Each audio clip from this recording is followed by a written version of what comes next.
Okie dokie. Hello everyone. Oh, amazing. The game is not cropped correctly. Give me a second. But welcome everyone to Bathurst. I mean, I'm not on Bathurst yet, but we're doing Bathurst today again. So yeah, it seems familiar because it is familiar because we're doing Bathurst again. Let me just crop it correctly. Yeah, like this. Okay, it looks fine. Like this. Okay.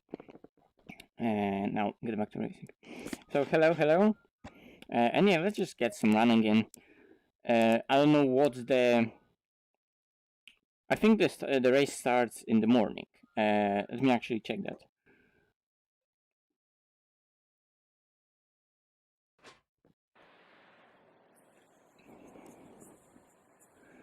So if you're gonna go to. Nope. If you're gonna go to calendar of the season, yeah, the race starts at 7 a.m. in game, and you have 90 minutes race. So that's gonna be the today's race. And I guess the qualifying is as always just a tiny bit earlier. So for qualifying we'll have like really similar conditions to what usually it is in ACR. So like 26 air temp, 30 something track, 34, 35, 36, unless it rains. Weather is as always random with high randomness. And the race is at 7 a.m. with the same ambient of 22. So then we get like 17 air or something like that. 17, 18 air temperature. And that's what it's gonna be. Anyway, let's get some driving in and see how the chat doing. Hello everyone. Doubling, I don't know, Dom. You could try because Bathurst is good on tires. Like you can save tires, and also it's gonna be low temperature. Like not super low temperature to grind them. It's only 17 degrees air, 17 air, 17 track, or 19 air, 19 track. That's a good temperature to doubles in them if you're gonna save them. I don't know how the Lambo is gonna be, but yeah, it's Bathurst. You should be able to do that. It should be cool temperatures today as well, isn't it? Yeah, but it's not. It's not 2 hours. It's 90 minutes. And hello, Panther. I'm really well.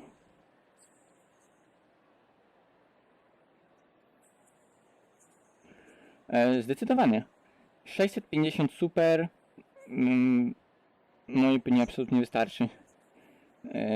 Szczególnie w niższej rozdzielczości niż Full HD na jakichś średnich ustawieniach albo niskich. Wystarczy wiedzieć, co w opcjach odpalić, a co wyłączyć, co ściągnąć na niskie, co na wysokie i spokojnie w ACC można grać. Ale też bardzo wiele zależy od tego, ile masz RAMu i jaki masz procesor. Bo jeżeli masz jakiegoś Pentiuma albo nawet i3, to już wtedy będzie słabiej. Pójdź na Reddita, na forum, na różne Discordy, tam będą ludzie, którzy ci dużo o tym powiedzą.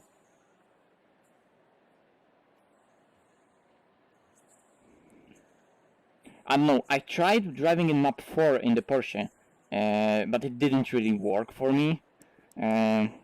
Let's just get in that setup that I was using for the quali.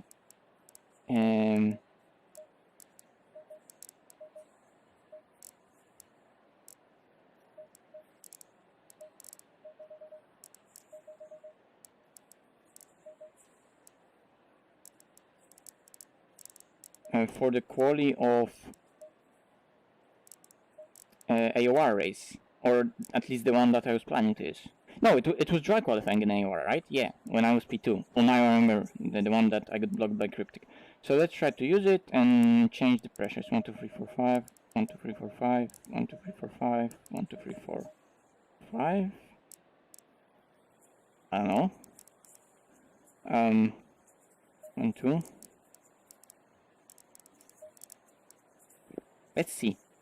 Let's just see how it's gonna be. Pressures are gonna be all over the place. Let's maybe even take more fuel for 4 laps. So I can just adjust pressures. I don't know what to do in that temperature.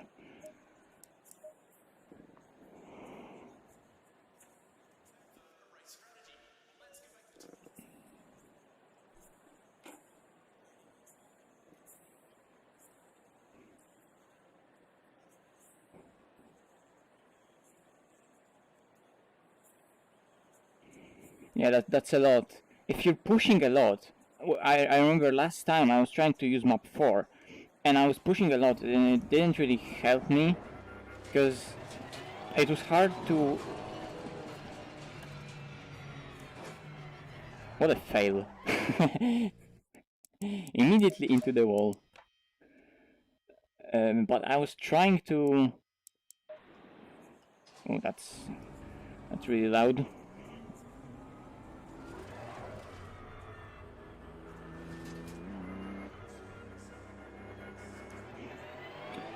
So I was trying to use map 4, but I just wasn't able to stick with the train of cars.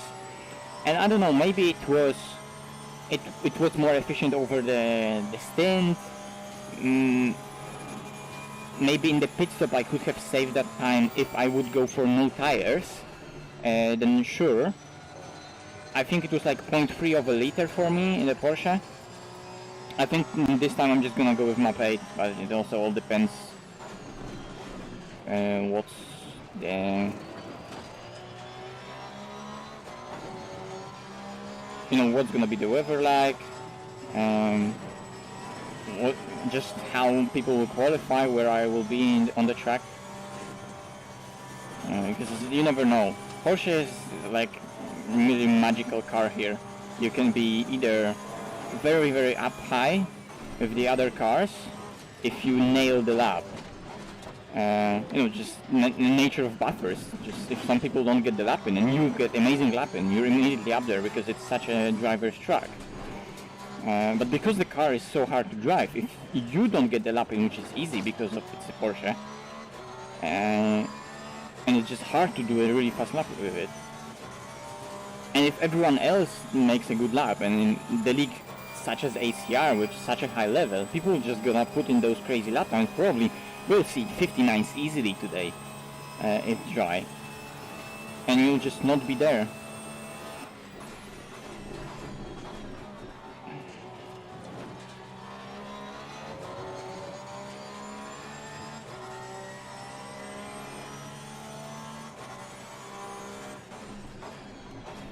Yeah, because V12 is all about going straight, and then that's not really hard, isn't it?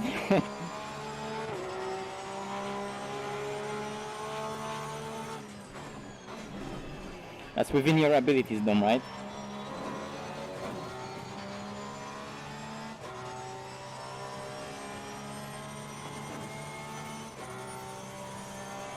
$30 viewers already. Hello, hello. Hello, everyone.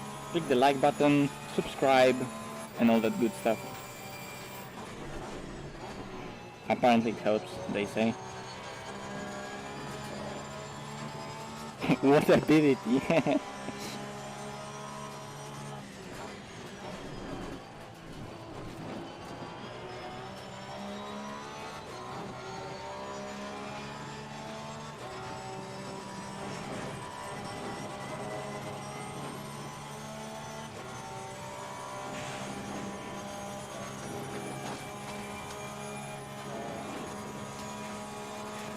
It's so good for McFilmy Park. I don't know if it's fast, but it feels so nice. Even on wrong pressures.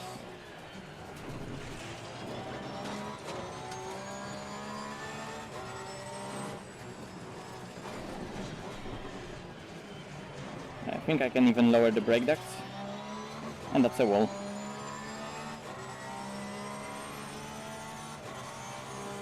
What do you need to run VR? Well, you need a VR headset. You need to be able to connect it to your PC/laptop with the I/O that you need. So be it a DisplayPort, be it USB, be it HDMI, whatever different headset uses. And you need to be able to have hardware that's able to run VR. And then it all depends from then on. What hardware do you have? What are you able to run? What are your expectations? And are you willing to accept that your game is just gonna look bad if you don't have good hardware, but maybe you're just happy with, a game looking just good but not great, which for example I am. For me, the game can even look absolutely shit. I'm just fine with that because I'm used to low graphics, and I'm absolutely fine with running on lower graphics, so lower resolution, but experiencing the VR experience itself, right? So being in the car, being able to look around, having that 3D perception. It all depends.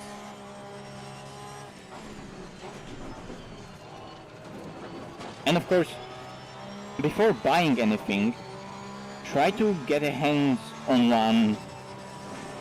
Try to get some VR experience, I don't know, with a friend of yours who has a VR, or some sim racing centers that are getting more and more popular have some VR rigs that you can try out. Have a go at it, so you can see how VR is, what it's about, and if you like it, because some people get sick, some people are like, they're excited to try it out, and they try it out and then decide, nah, that's not for me. So it all depends. That's 2-2, they will be fine. 1-2-3, 1-2, and maybe one here. Let's try like this.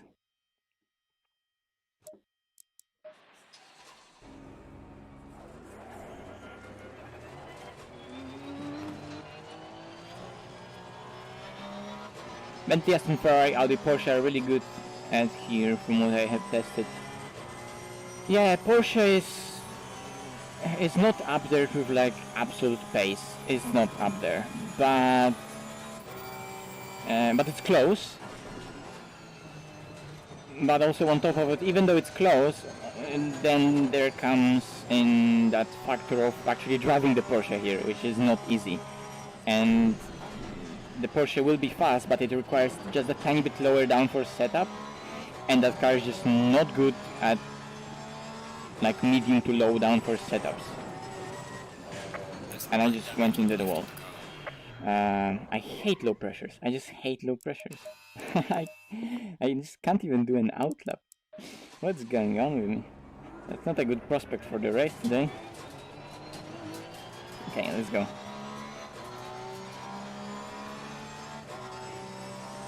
Yeah, that's also a good solution. Triple screen, if a triple screen is set up correctly, and it's a big triple screen, and it's, very smooth, and the game is at very high resolution, way higher than any VR that you can have, and then that you can run, especially in ACC. The triple screen has just so, well, maybe not so much, but has a lot of advantages over VR. That said, VR also has its advantages, but it's not like VR is fundamentally better than screens or something like that. They're just both different approaches to how you perceive that virtual world, and both work really, really well. So for convenience, triple screens, definitely, if you have room. If you don't mind playing with VR, having to put up with, having that headset on your head, with the heat, with setting it up every time, if not really being able to see what's going on around you if you need. With the game just running probably a bit worse and looking a bit worse. But it's more immersive, so if you're into that, go for it.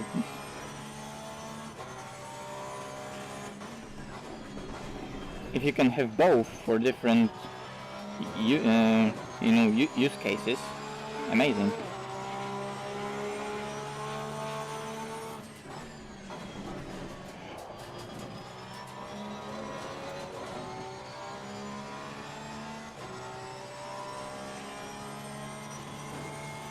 okay?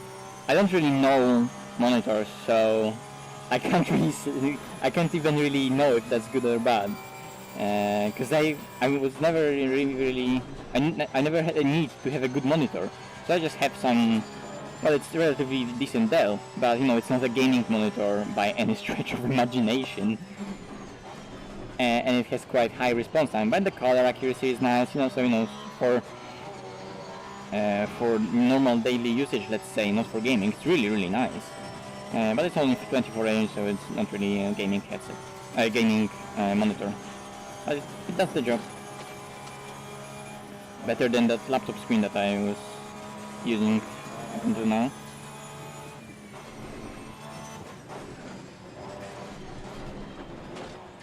Okay, think about driving more.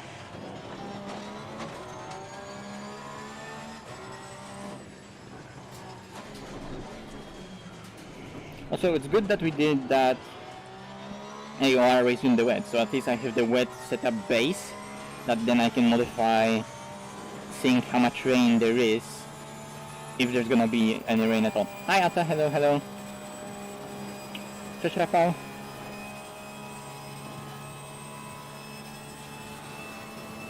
I'm still, like, how to say it, I'm a bit, well, not confused, but it's like, it's weird because some people come in the chat from Poland, of course, and there's nothing wrong with that, and of course they're greeting with me in Polish, right?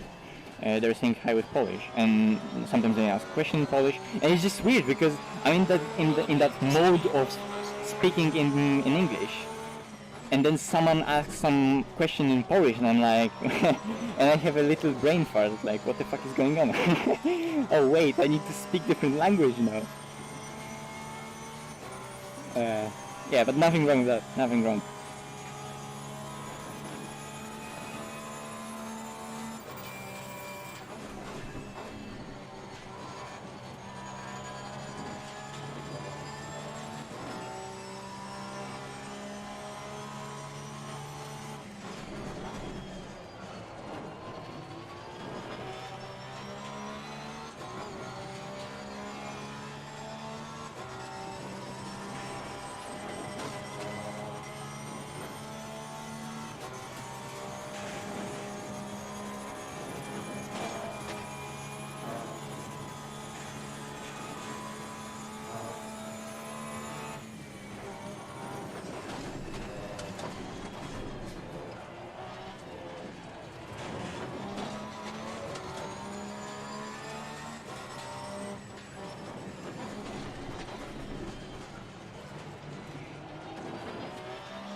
Eight gigabytes of RAM, depends what speed, but it should be fine. It should be enough.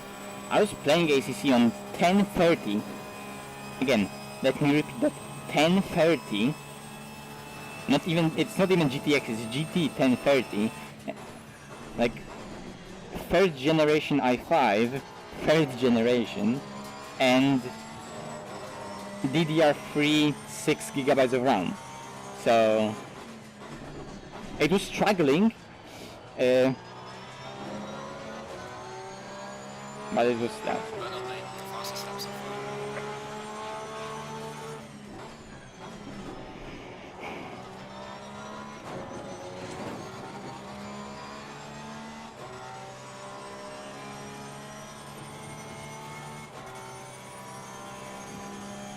I have 16 and it's fine for me, but I don't need more because,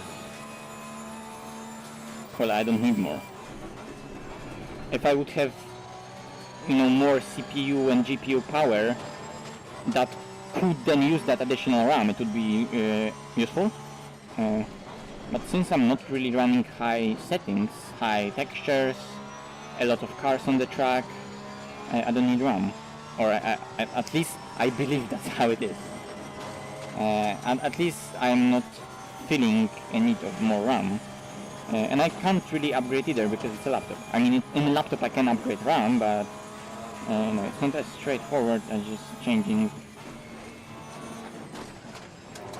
Oh, well, I guess changing RAM in a laptop would be as straightforward as changing RAM in a desktop, but you know, I don't want to tweak and fiddle with my laptop yet. It's still on warranty.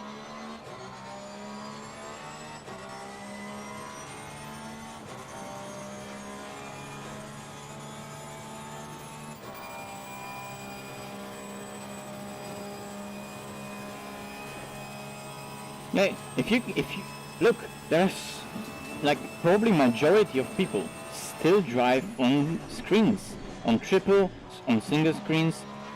It's really up to what you feel like using and what is up and what you feel like you're faster with. If you're used to monitors, you can be extremely fast with that. There are real no disadvantages in terms of speed to singles or triple screens.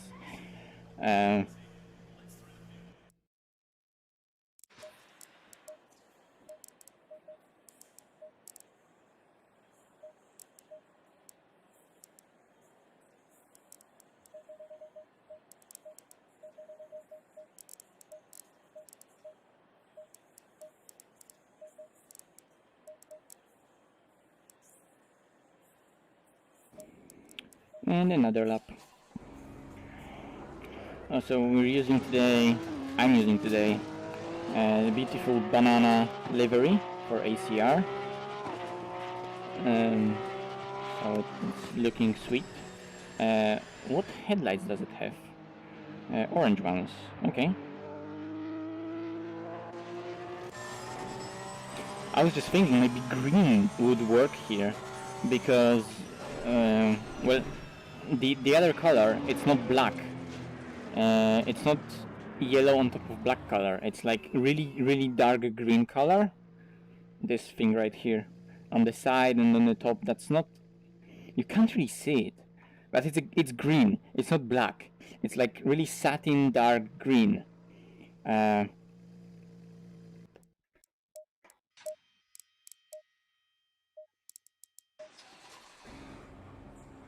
Whoops. Okay.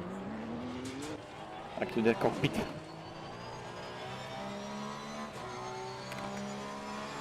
So what time is it? Okay, so 20 minutes until the server goes up. Yeah, Charger is a single monitor and it's extremely fast.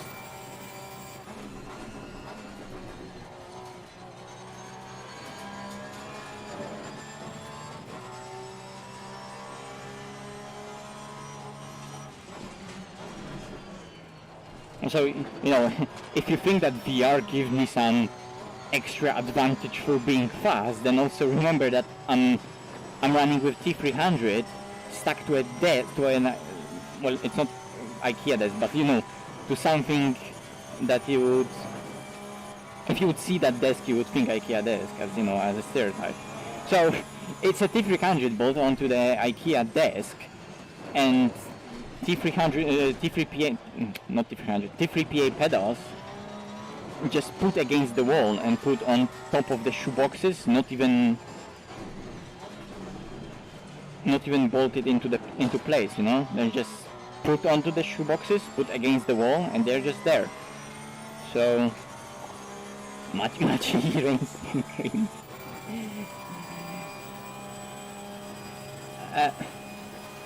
Well, we could name 503 color as Mache Racing Raspberry.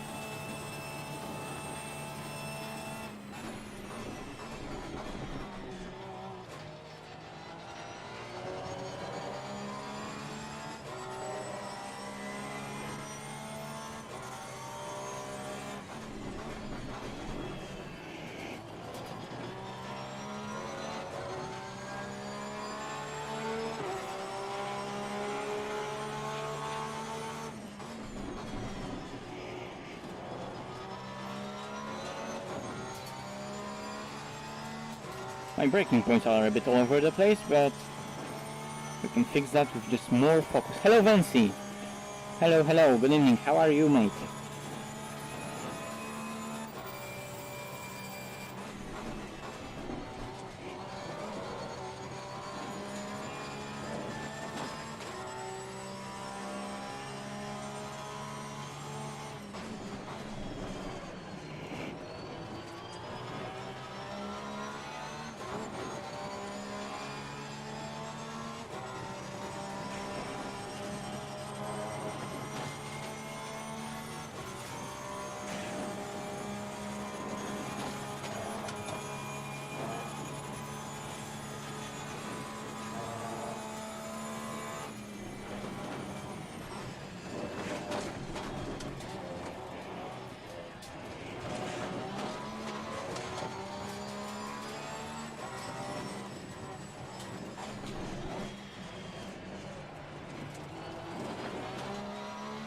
Ooh, that's a good elbow.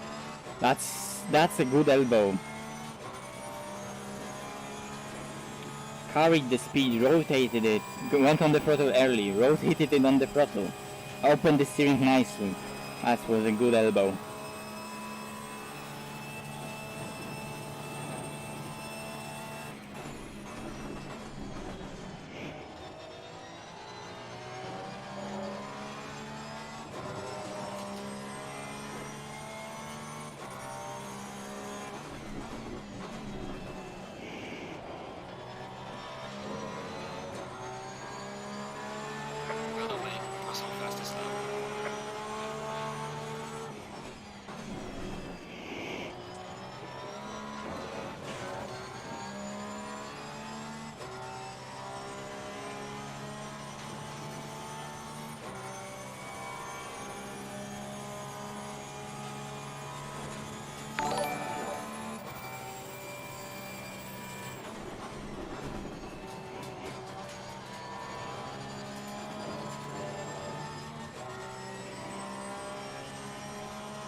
Okay, that's me going off.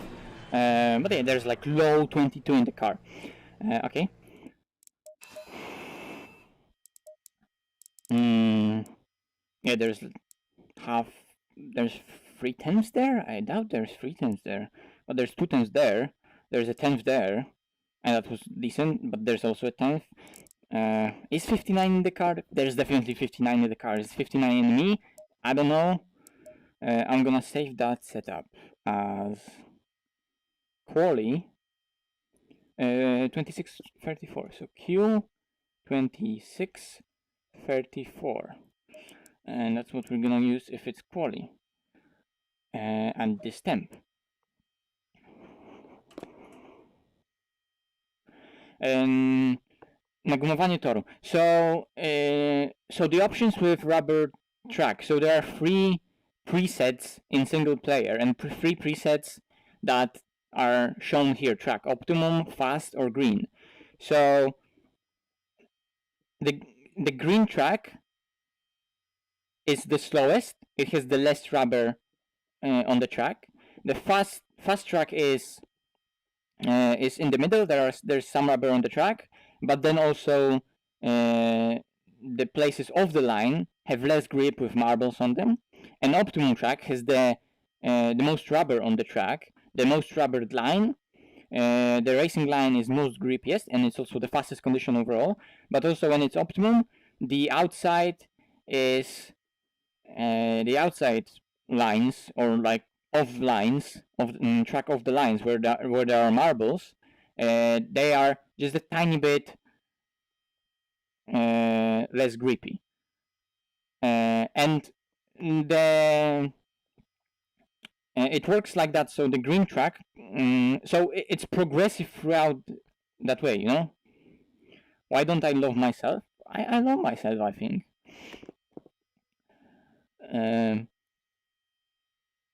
So it's of course smooth progression from the least amount of grip to the max amount of grip, and when it's green, it's somewhere within like 33% of that progression.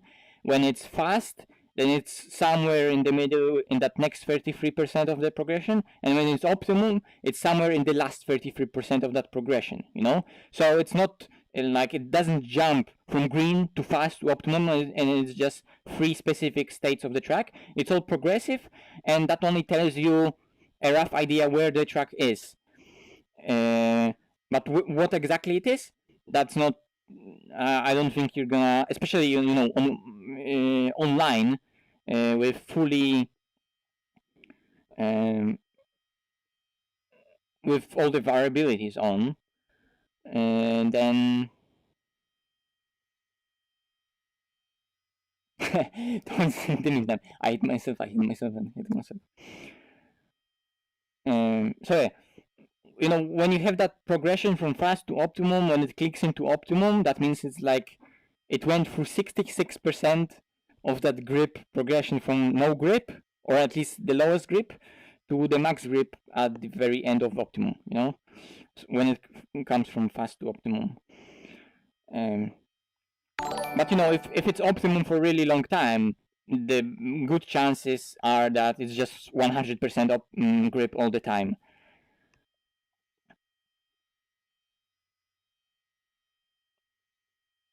And how fast it gets rubbered in, it depends on how many cars there are on the track.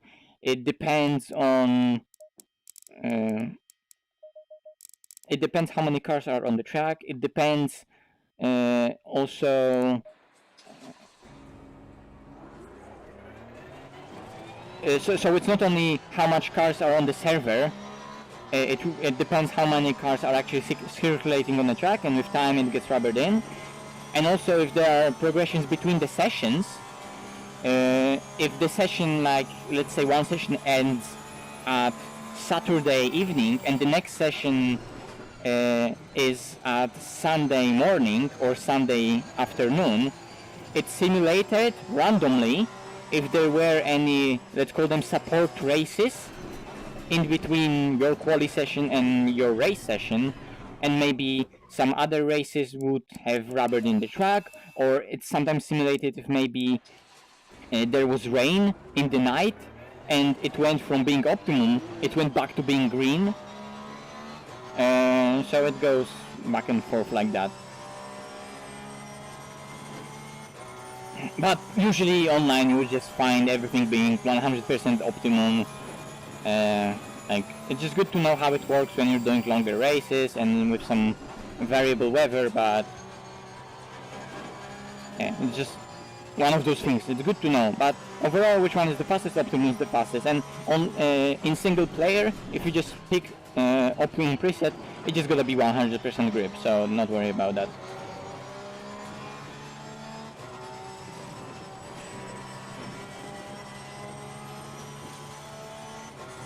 Okay, let's get some more quali runs in. We'll get some more of those in the practice on the server.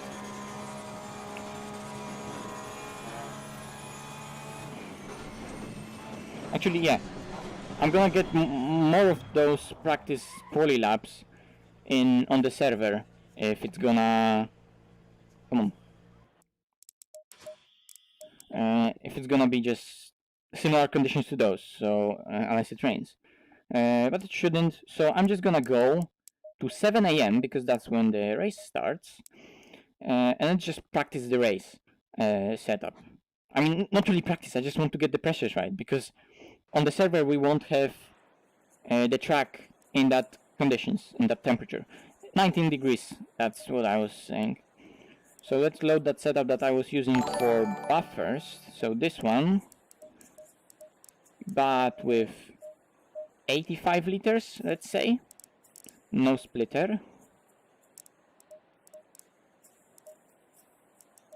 And again, lower ducts. So 2, 2, 1, 2, 3, 4, 5, 1, 2, 3, 4, 5, 1, 2, 3, 4, 5, 1, 2, 3, 4, 5. Like that. Whoops, wrong. Also, Vancy was donating. Vancy donated 5 euros. Thank you very much, Vancy. Thank you for your generosity. Thank you very much. Thanks for good luck. I'll do my best.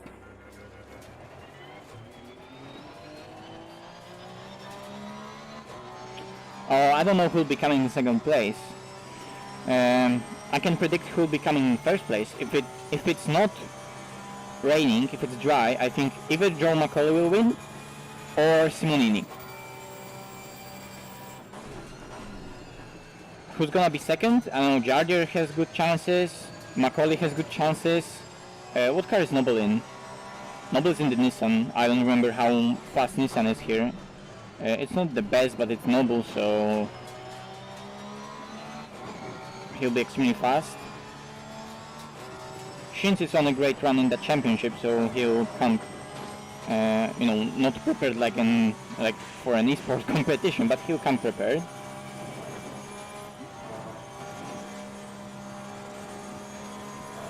Do we have any AMG? I don't think there are any AMGs.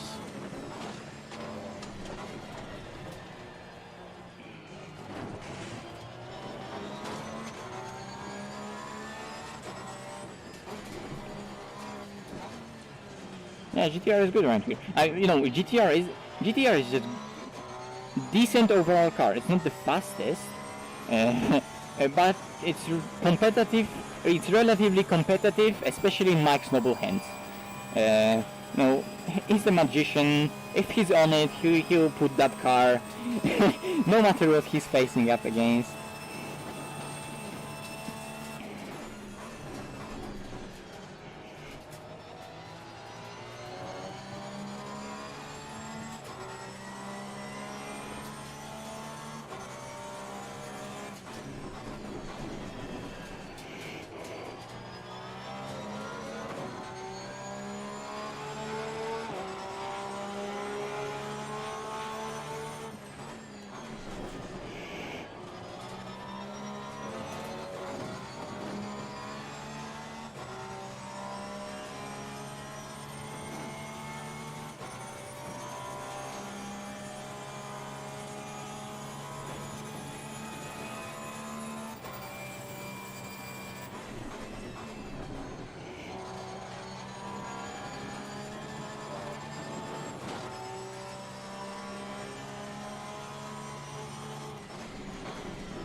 Rice, Japan rice.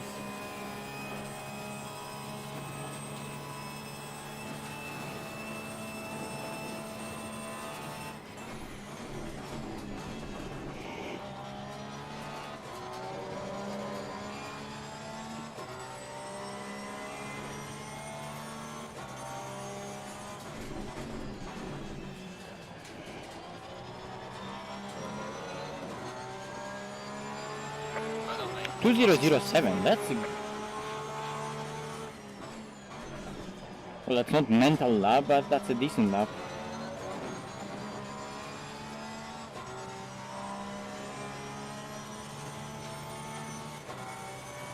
Will be detected.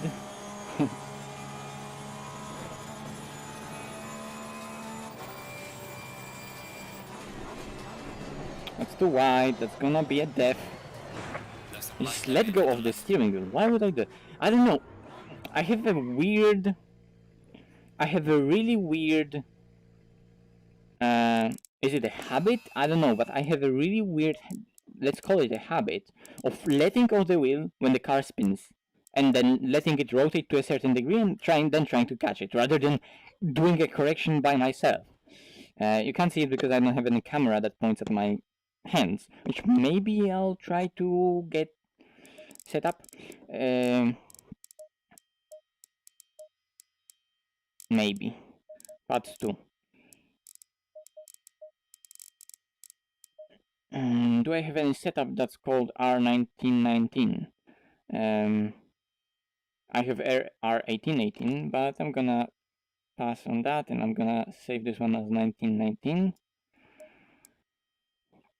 R1818 is also from 2021, so it's relatively new. It's yeah, it's one of those setups that I used for that ACR race, and it was working well. But this time I'm just gonna use this one, R1919, because it's newer.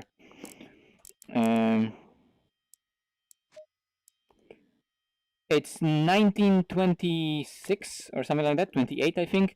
So I'm gonna be right back. GTI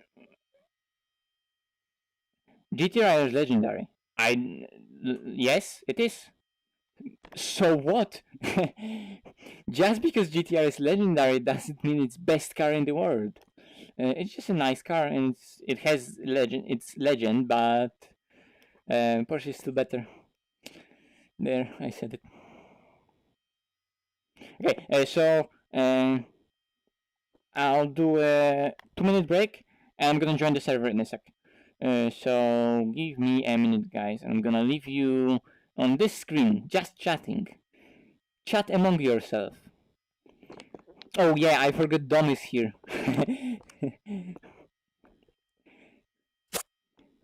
Just don't hate on R32 GTR because Dom has one. Dom, you're a fucking legend for having that car. You're an absolute legend for owning that car. You just need to drive it more.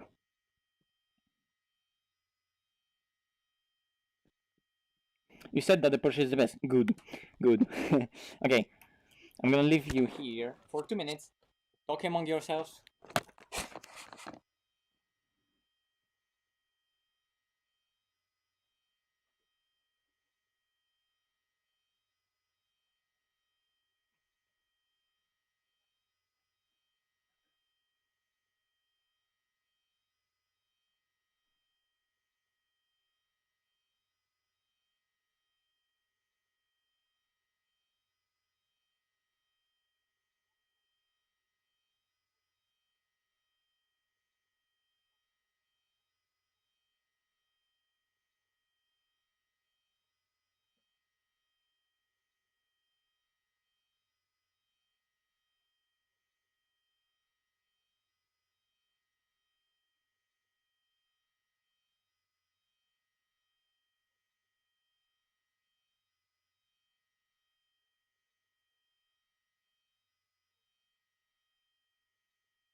What?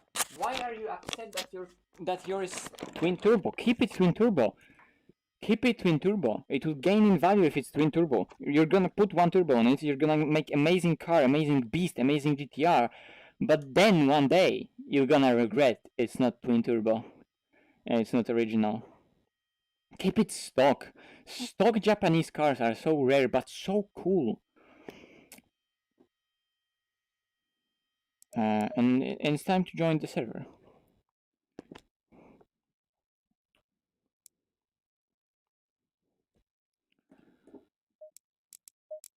So bear with me while I'm joining the server.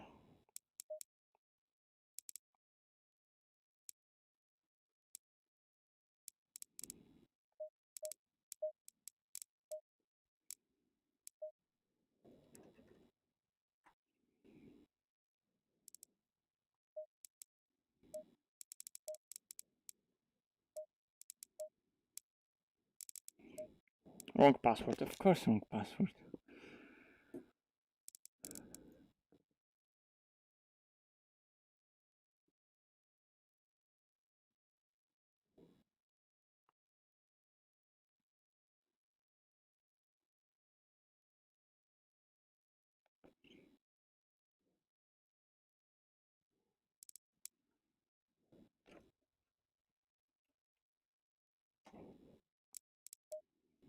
What do you mean wrong password?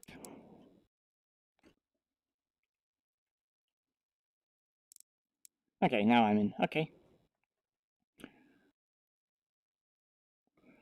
Let's go ACC. There it is.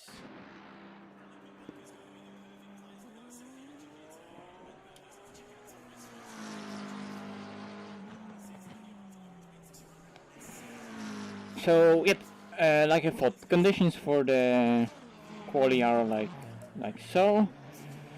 Do I need to test with race fuel? I could try to test with race fuel.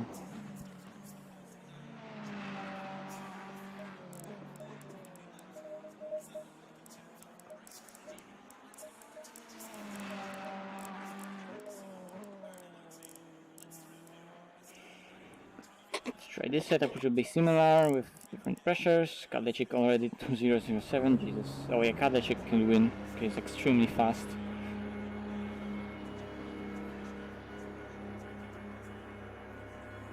Yeah, keeping Supra stock. Imagine having a Supra and keeping it stock. Just imagine. I like cars when they are stock, so... Clear on the right. Hello, Giorgio. My name is Giovanni Giorgio, but everybody calls me Giorgio. Zero tow. Yes, who needs tow? Maybe I'll add some though. But hey, who needs tow?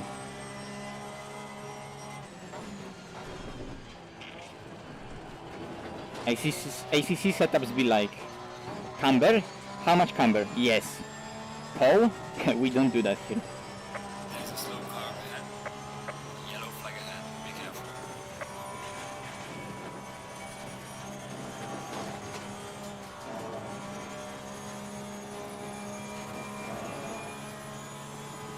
Yellow flag in sector 1. Okay. Actual vision races. Strategy for today: not die, and don't sweat too much. Just not sweat. There's no need to sweat about any racing. There's no need to sweat about not being fastest. Just keep it cool. Not caring about being bad. Not hating myself. Loving myself.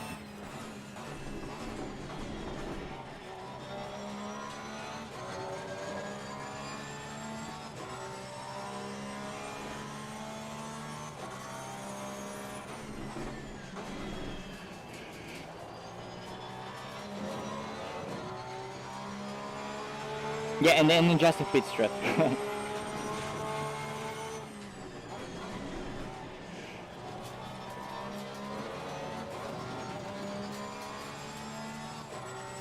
The race is 90 minutes.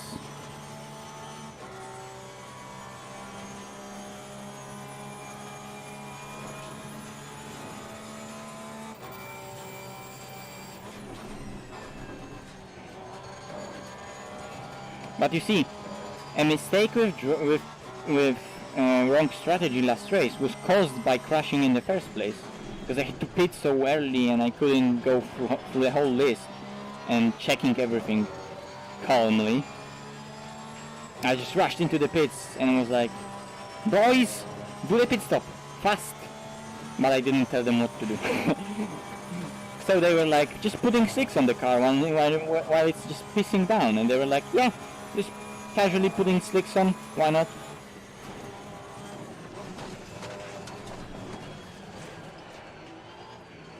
They at least could be like, man, it's raining and you're putting slicks on. Are you sure you want to do that? But they were like, yeah, I don't care, I'm here just doing pits.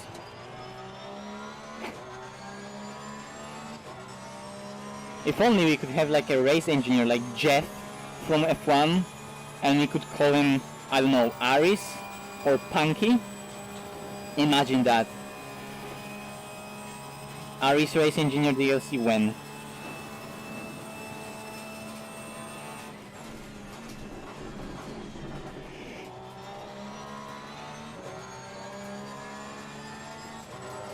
Shut up, Jeff. That's the most commonly used Yellow flag in sector 2. voice command in the history of Formula 1. Yellow flag, be careful there. Well done, mate. That was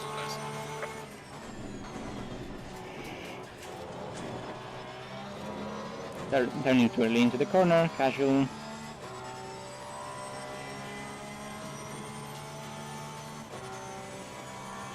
I know, but the crew chief is It's like cruise ship is too mainstream.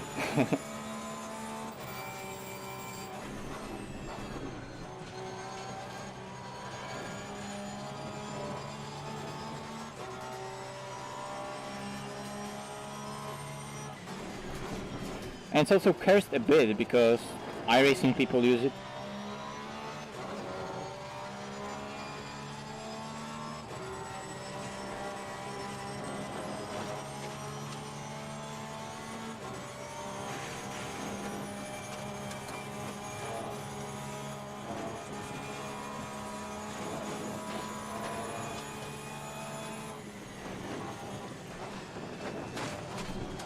Okay, time to crash into the wall and go back to the pits. I'm just gonna load up quali setup and just let's do that quali. Load it up and let's go.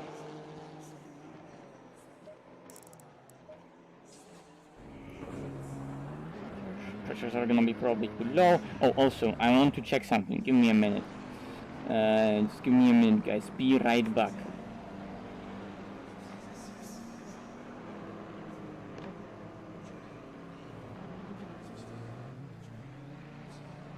Okay.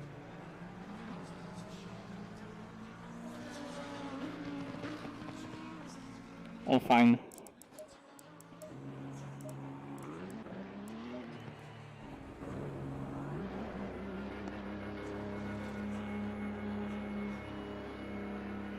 I'm using the only proper crew chief, which well, crew chief slash spotter, which is Punky Spotter.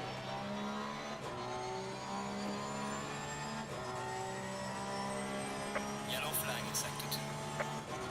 And he's actually driving right ahead of me. That's Punky.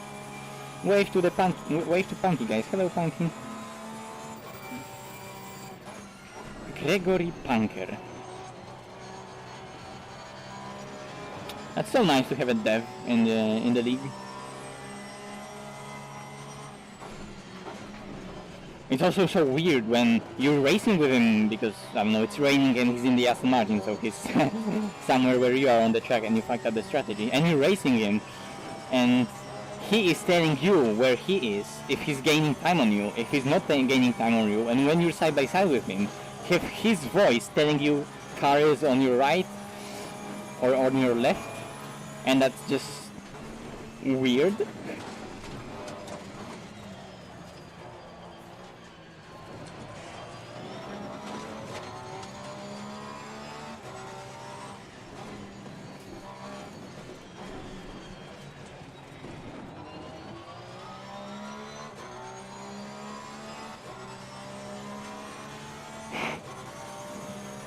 What bob change? Today we had a bob change, Ryan, and you're already requesting another one. It's so greedy.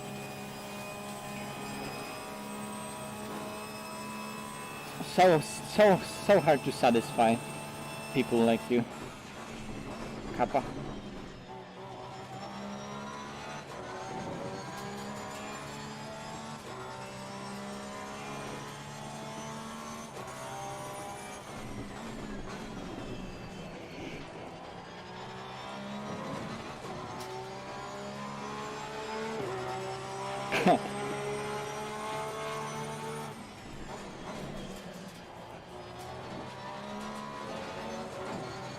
I just imagine one of those memes, you know, two guys arguing with each other and one throwing that chair. I don't know how that meme is called, but yeah, that's Kuno's office right now arguing about pop.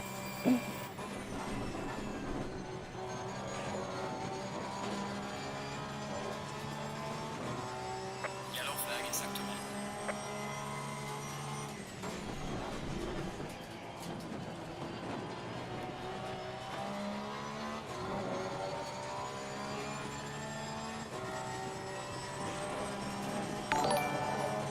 Hello, thank you for subscribing.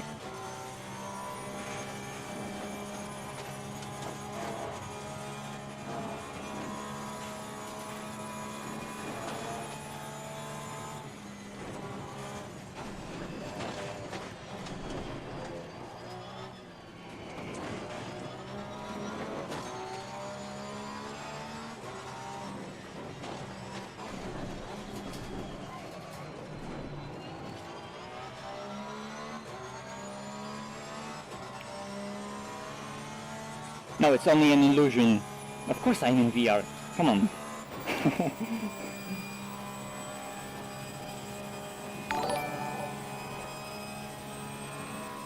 Hello, thank you for subscribing.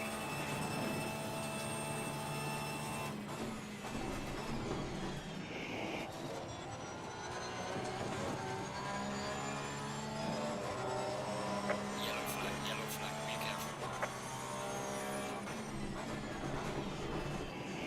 Oh, what a bad line. Okay, sit.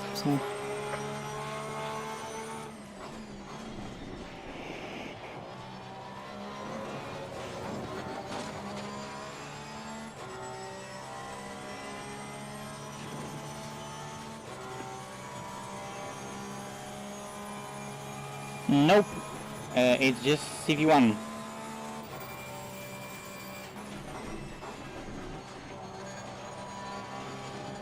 I had Quest 2 for a bit, and now I'm selling it because it didn't work as I thought it would. It just worked worse.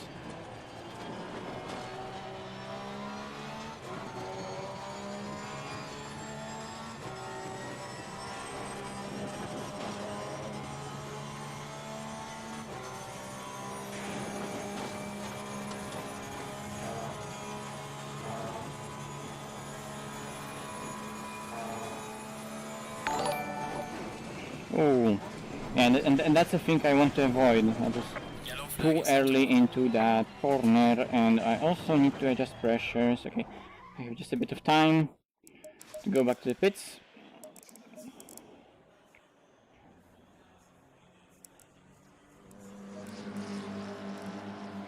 You know what, I'm gonna actually add 2 clicks on the outside.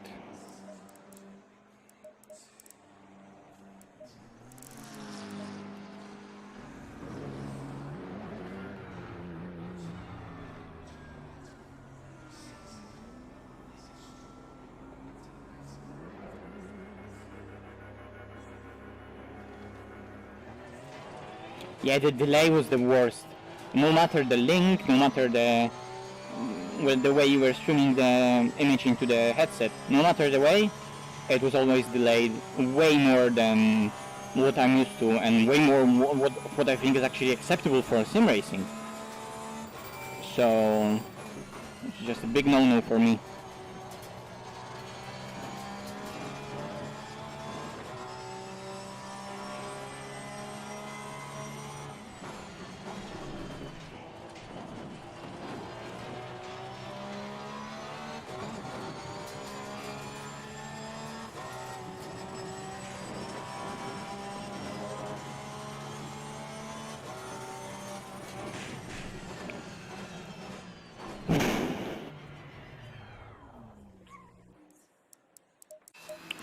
Okay, not hate on yourself, love yourself, stay positive.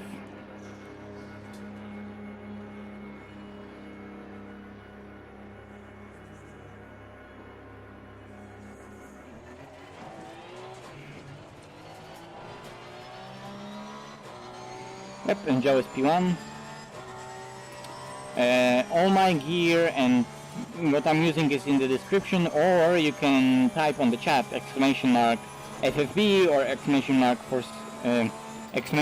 !mark gear, and you'll get all the info about what I'm using for driving, for hardware, for wheel settings and so on.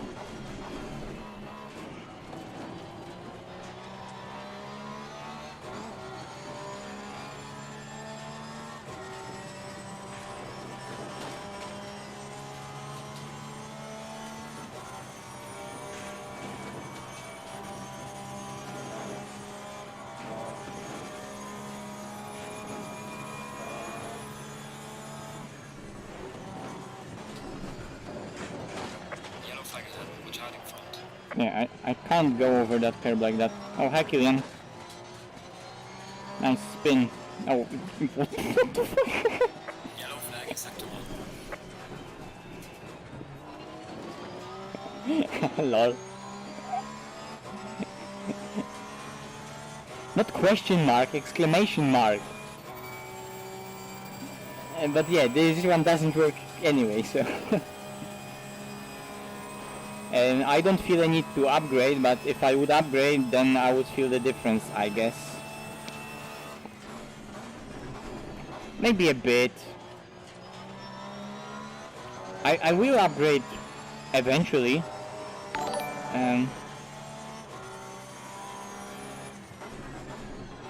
I don't really feel a need for upgrade right now, at least.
Well done, mate. Personal best. Yellow flag accepted.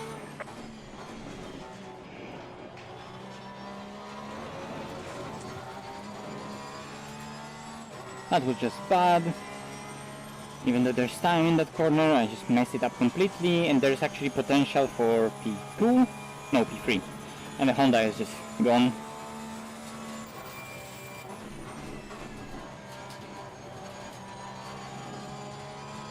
Yellow flag ahead. Watch out in front.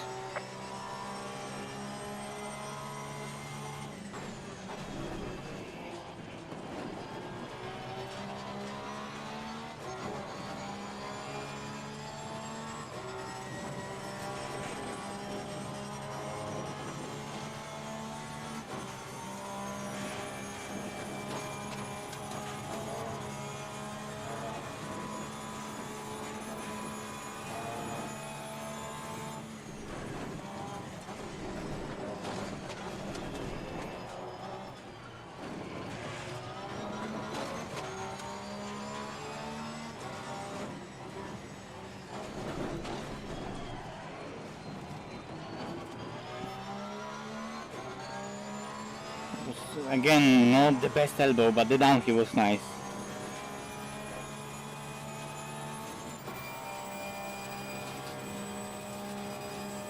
No, we're not flying. Well, over the top of the mountain, yes, we're flying, and actually leisurely. But pace-wise, nah, not yet.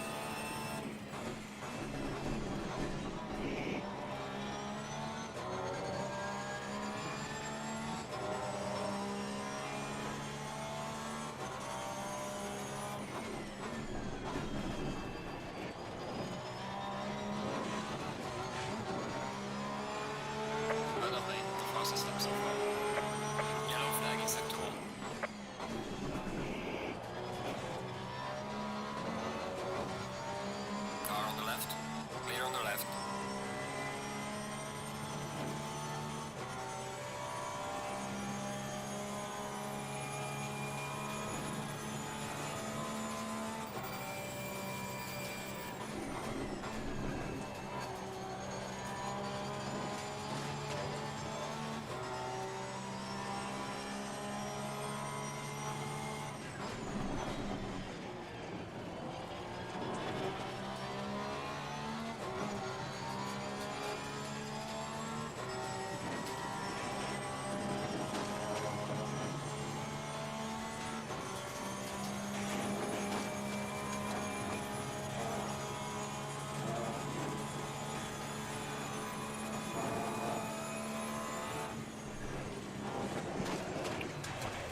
Can't be a wall. Ow. Box is flat, we have to ignore the Stay car. on the outside. Okay, so there are 2 tanks in the car. There are 3 tanks in the car actually, because also the elbow. And that's it. But Joe is already in 259s, and he already did that lap when the track was even slower. So Joe is gonna be just faster. But yeah, if I put my lap together, it's gonna be interesting. But I don't know about the race pace. It's gonna be difficult. Let's see.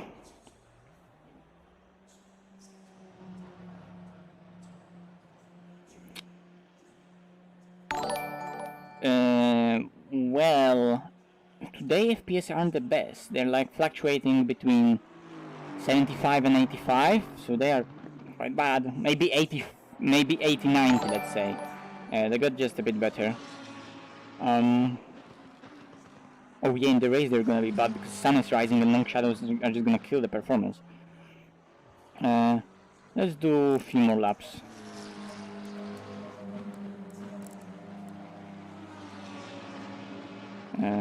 Actually, that's gonna be only 1 lap because I have time for out lap and 1 flying lap. Given I can even do an out lap.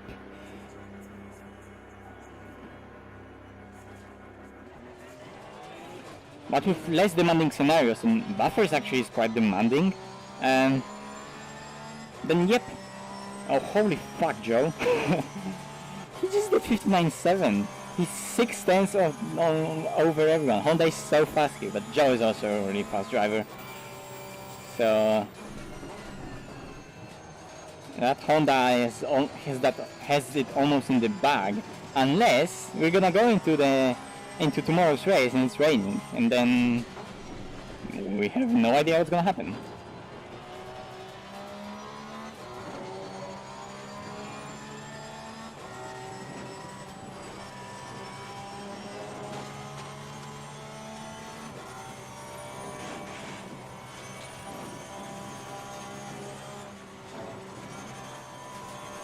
No, tires weren't cold. And that's how you stop. You see, he just held the brakes. It was, I knew where he would be, and I had the option to go on one side of him, on left side of him, on the right side of him. He just held the brakes, and I knew where his car was. So I was the one reacting, not him, in all that happened to him, trying to react to wherever he is and trying to get out of the way, you know? That was good. He just held the brakes and just stayed there, and I was able to react to that. That's how incidents are avoided. Yellow flag in sector 1. Yeah, force feedback is like one of the biggest things in terms of like your preferences. I don't think there's anything else in sim racing that depends so much on your own preferences.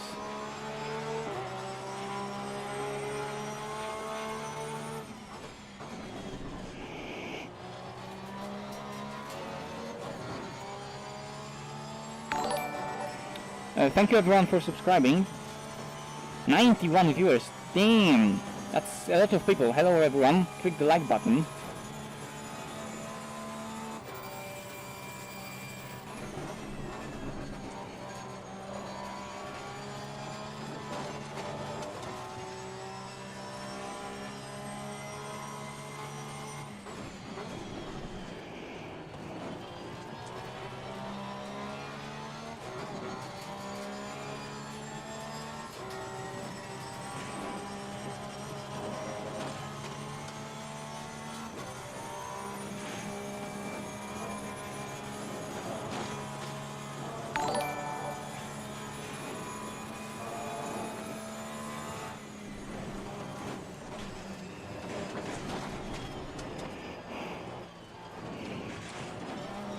Early on the throttle.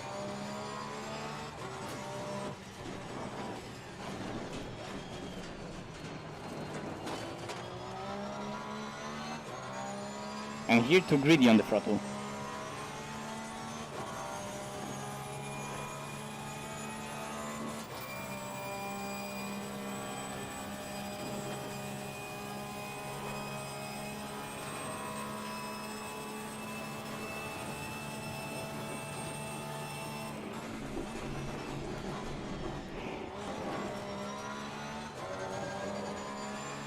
too much care, but I didn't expect the car to slow so well. Yellow flag, be careful there.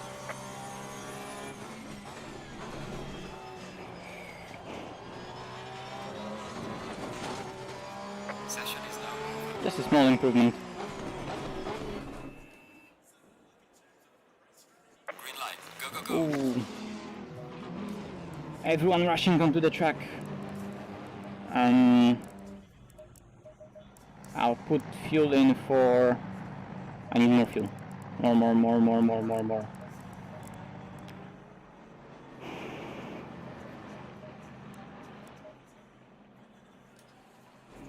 No, I don't need lights. Yeah, Honda is an absolute monster of a car around here. Around here. I can't speak.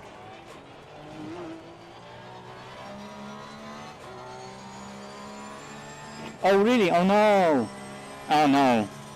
That's a shame. I hope he's alright. Cause he was planning to do some vacations with his girlfriend. Oh, that's not good. That's not good. I hope he's alright. I really hope he's alright. Yellow flag, be careful there. Let's hope he'll feel better as soon, you know?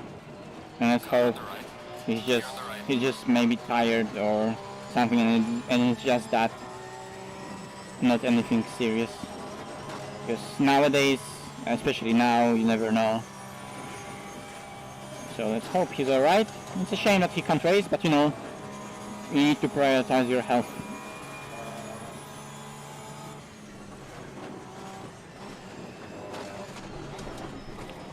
Tell every Jardier viewer to come here. Link the stream in there.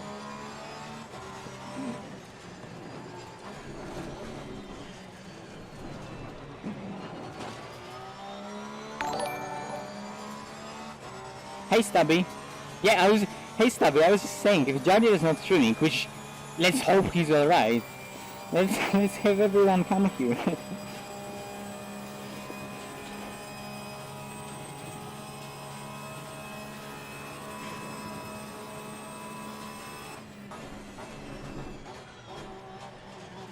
Slow car ahead.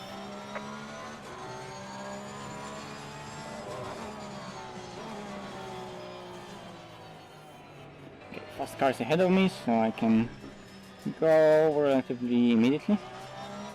Relatively immediately, Jesus, that's probably not even in English. For Shelling.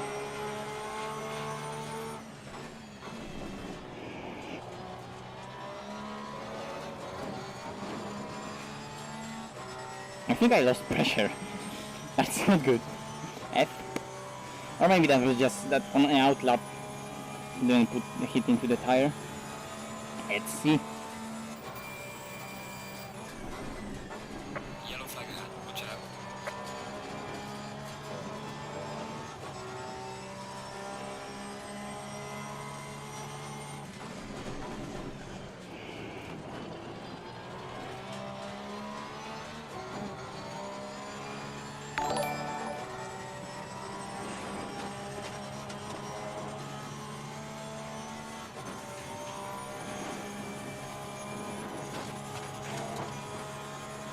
Yellow flag in sector 1.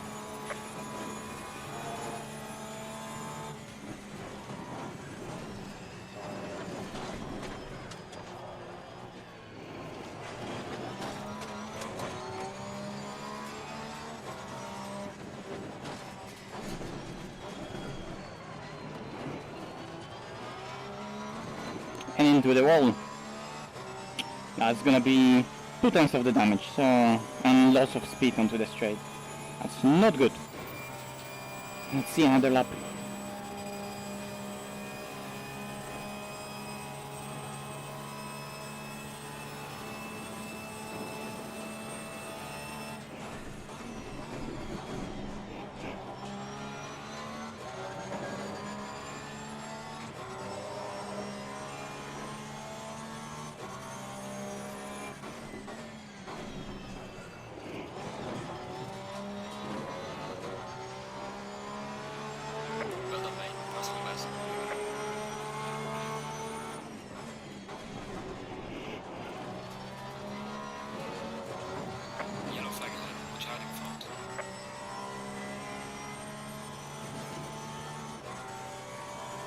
Who put that wall there? Get it out! Get out! Yellow flag ahead. Watch out in front.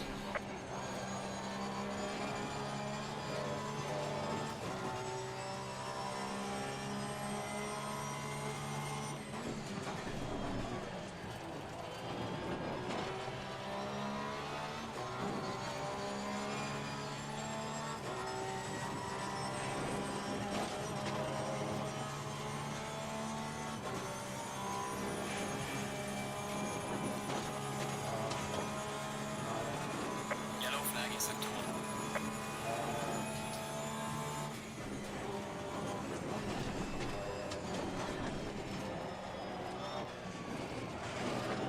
Yellow flag, be careful. We've got some light damage on the front.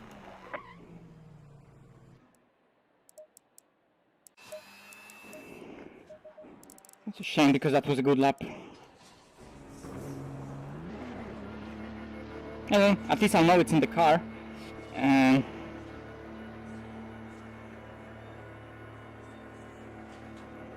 P3.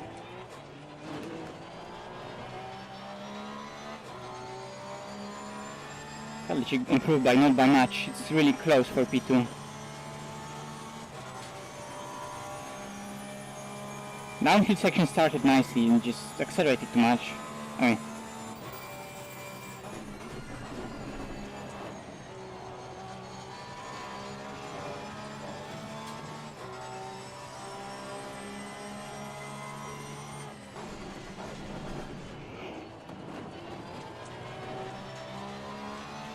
I don't know. Oh yeah, he's P6. He's P6, so he's racing. He put in the quality on.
Kalechik put in really good lap time.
That's not even that much of a... That's not even that much of a better exit.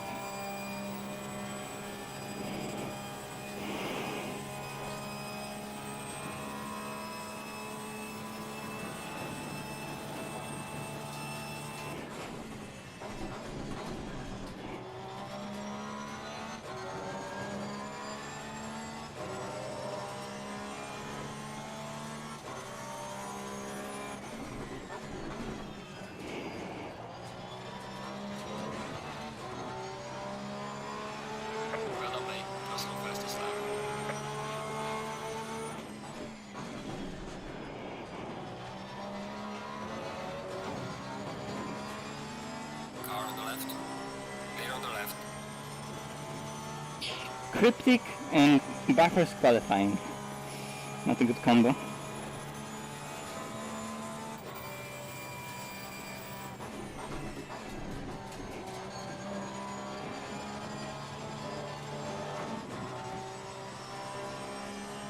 Yellow flag in sector 2.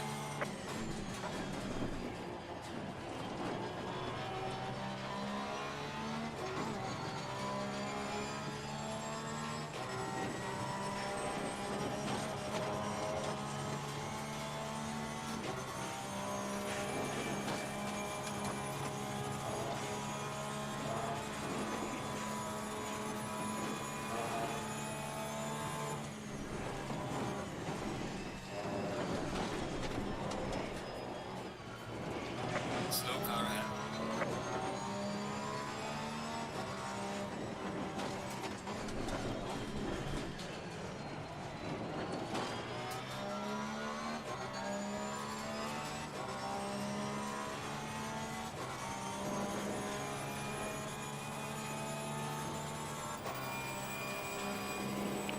Temperature is 25-33.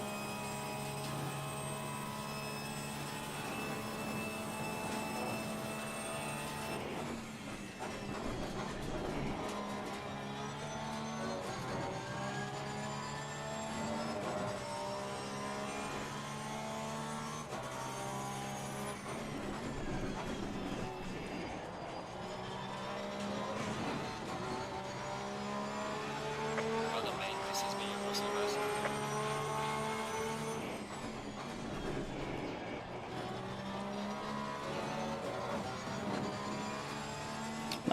That last corner was just too bad.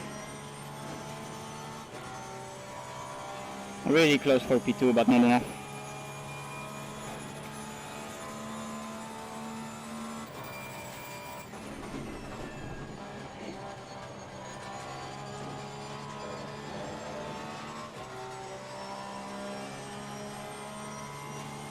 Yellow flag, be careful there.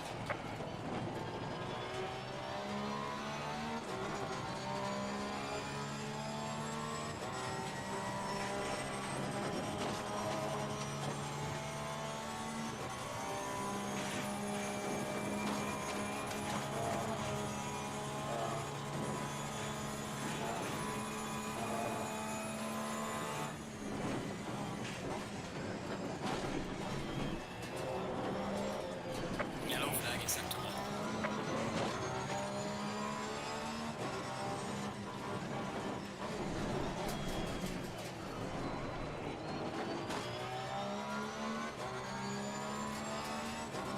Every single exit of the elbow is worse than the lap before.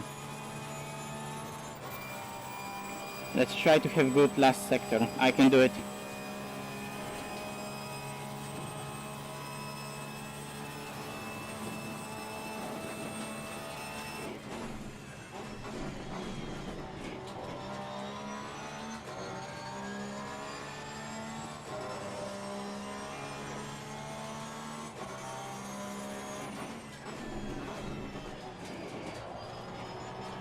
I slid. P2 was in the car, but not more. Watch out in front. I've qualified both Audis though, so that's good. I have qualified all the Audis, actually, because there's more than one. And Greco in the other Porsche is 2 seconds of the pace, and so I'm 1.5 seconds faster than another Porsche. And Noble is not qualifying, and Dalking is not qualifying, or something happened to them. Oh, they have quali ban! Dalking and Noble have a quali ban. I just remember that. So there we go. Joe Macaulay on pole. That was to be expected. I just couldn't get the lap together. You can see that there was a 10th, but 26.9 in those temps. 54.9 in those times, 38.1 in those times. Those were really good sectors combined. So there was a time in 4P2 in that car, and Kadlecik didn't get his 2 last laps together, and he had the 10th as well. So Yeah, and of course Joe had even more in the car because it's a Honda. So he also had 210s in the car. So probably most of the people had those 210s in the car. But that's what it is. Bruno! Bruno, is that you?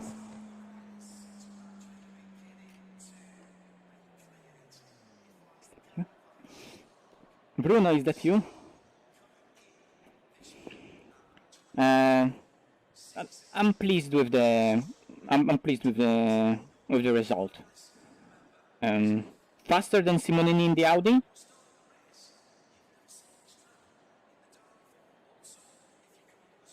Oh, Marek Shin's complaining. Why in every lap that I do, someone in front has to spin? That's a shame. Because if someone does that, that just puts you out of the zone and out of focus, and you just can't do. Okay, Tinko van der Velde in the Audi. Come on, Tinko. You can do it. For Sidemax. And he improves for P6. So we have... So, Audi being really good hard here. We have Honda on pole, which is OP. Then we have Ferrari and Audi. Kalicik is an amazing Ferrari driver. Then you have all the Audis. Simonini, Jardier, Tinko, Simon Demori. Then you have Frankie and the Aston, who are qualified both McLarens. Kudos to him. Kilian is P11. Then we have two Ferraris of Soldicat and Mesa. Lux Haufhol. Then some other Astons. Omen, Johnny Knight, Rats in the Lambo, Punker, Otinen, Greco in P20. Pole position was 59.9 and then it goes from there. Okay.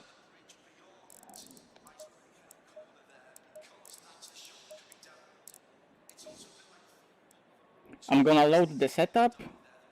R1919. And I have 3 minutes, 2.5 minutes. I'm gonna be right back.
And I'm back.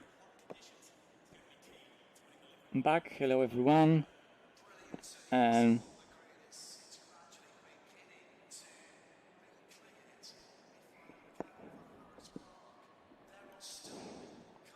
Let's race.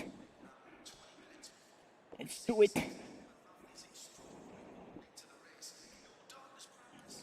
30 seconds. 30 seconds. That's not a lot of time. And I was about to change the amount of fuel in the car.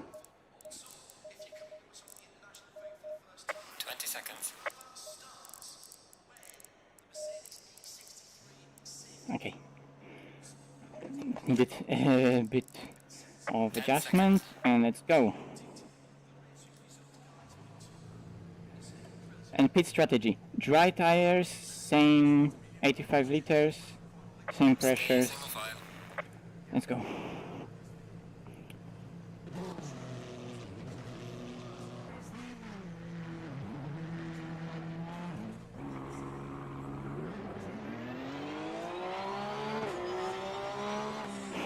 Yes, yes, wet tires.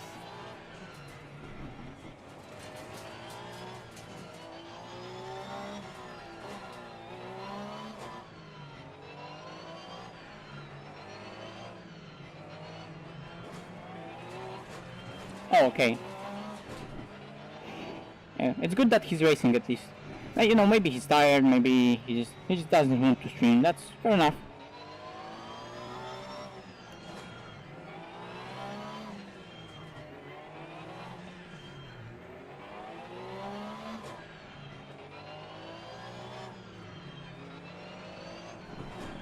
Pit strategies.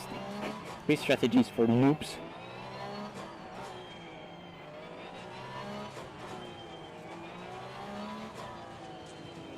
So, now the problem is that I have cars around me that will just pass me on the straight. So I'm gonna lose on the start, I'm gonna lose on the back straight, and I'm not gonna gain on the mountain because I'm behind other cars. That's just Porsche life on the mountain. And the Nightbot is working, amazing.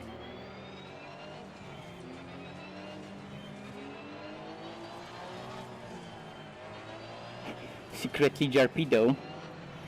Really sneaky Jarpedo. Planting Tortellini on turn 1. Some say he likes to do it a lot. Let's brake check him. Oh, that's not him, that's Simonini. Never mind. They have similar liveries. They have like the same livery, it's just that Simonini's is black and Jardir's is blue. And the resolution of my mirror is so bad, I couldn't even see what color the car was. And then I looked at the relative and I was like, oh no, wait, he's not behind me. But he's 2 positions behind me on the leaderboard, so he's directly behind me on the track, on the start, on the grid.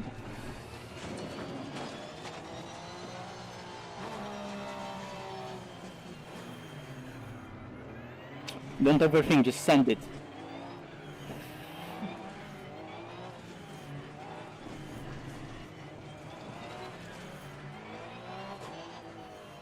Like, I don't care if someone's driving inside me. Like, that was funny because he was like, let me drive inside of him, I'll make him vomit. And at the same time, I was like, I'm gonna drive inside of him, I'm gonna make him vomit. I don't care about that in VR, so... I was trying to also drive inside of him, so we were like overlapping for half of the lap. Jump the start, good tactic. Bro, Ryan, you should become my official strategist.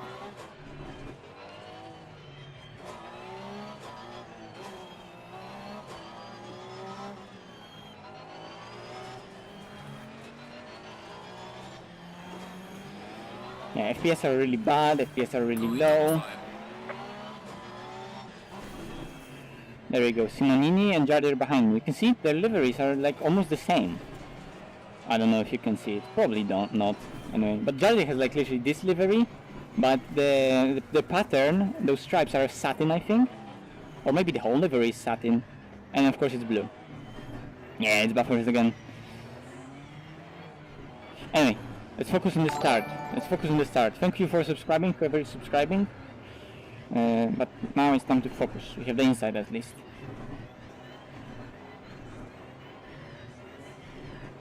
Really low tire temp, didn't warm them up really well.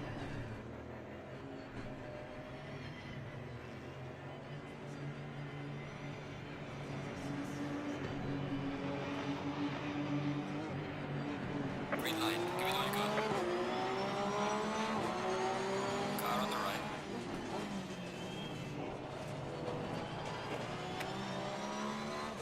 Come on, Joe, give me slipstream. Right. Oh, he misshifted. I think he misshifted.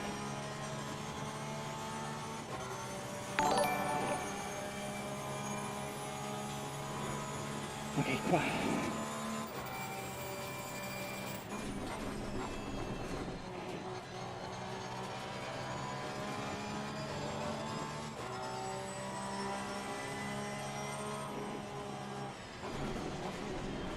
Low pressures.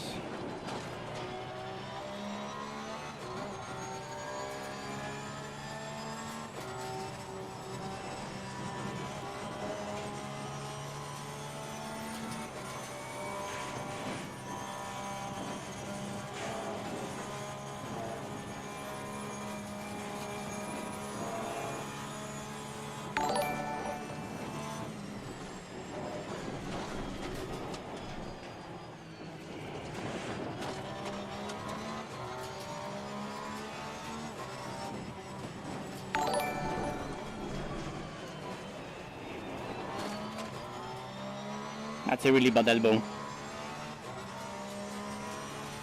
I'm just bad at the elbow. Eero Ottinen is in the pits. Kevin Niles is last. Yellow flag in sector 2. I'm not surprised. And yeah.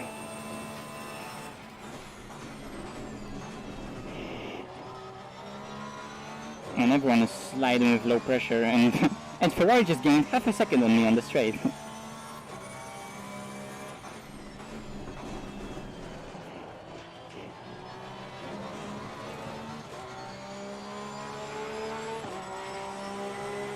Kailami is also good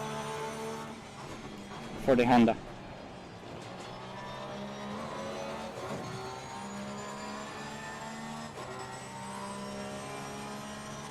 Yep.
PC kicked in so hard, and he gained half a second again.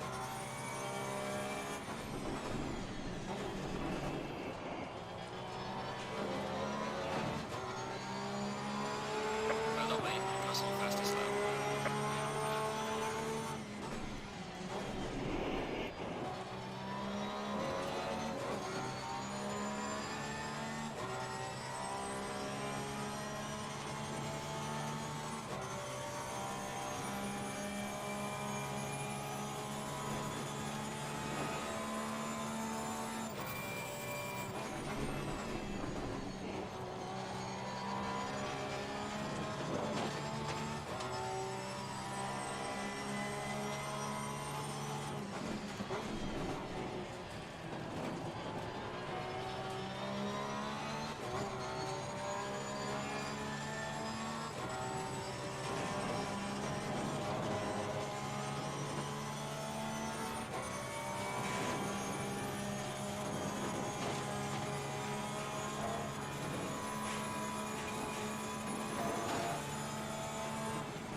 That was really bad, really slow, really dangerous.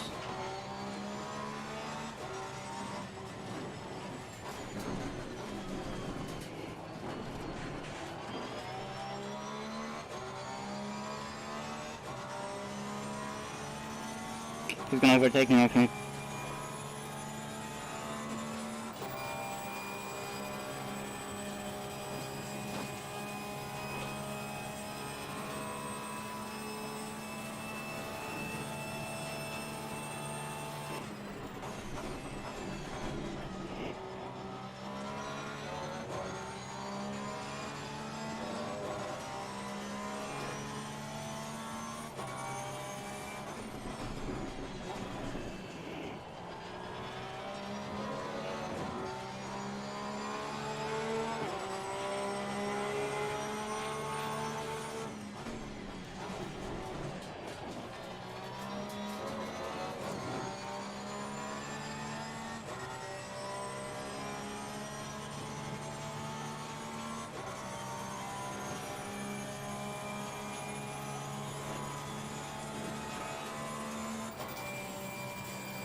Decent downhill.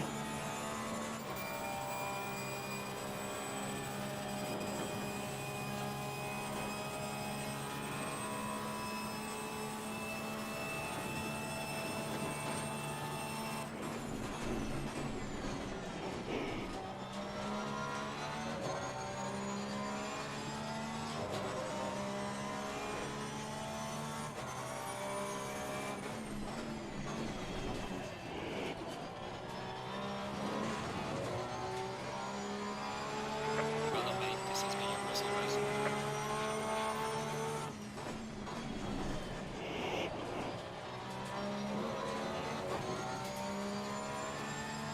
And he's on me again.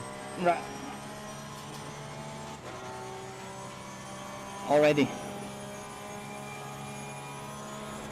90 minutes, Stubby.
I'm going wide on the corner. Need to stop that.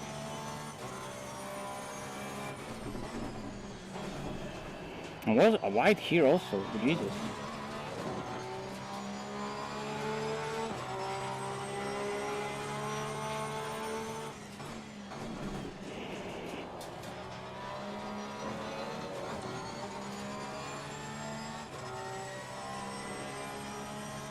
Yeah, twitch.tv/actual vision, that's the official stream.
That Ferrari is just so good to chase. Yellow flag in sector 2. Yellow flag ahead. Be careful.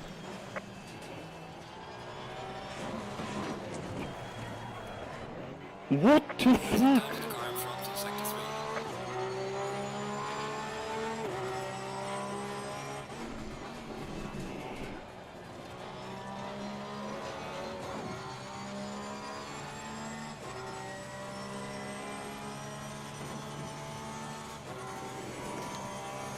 Okay, refocus.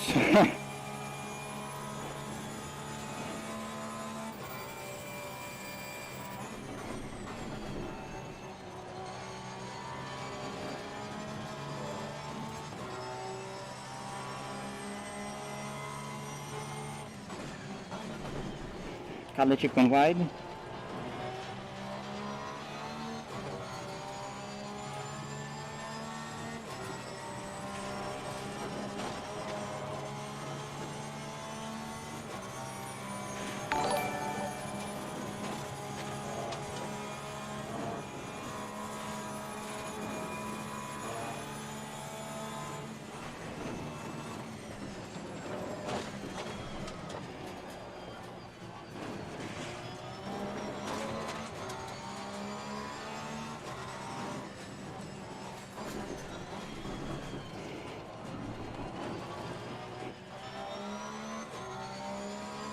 Terrible understeer.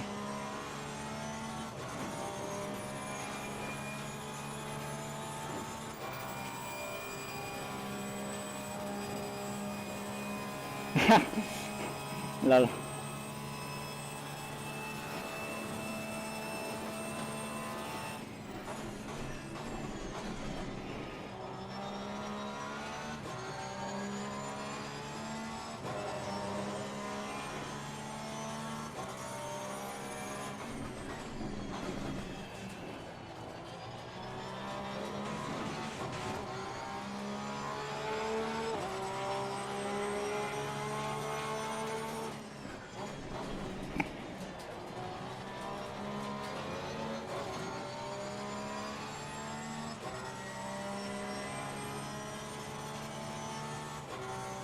They're fighting. Let's just keep building the gap from guys behind and let's see what's gonna happen.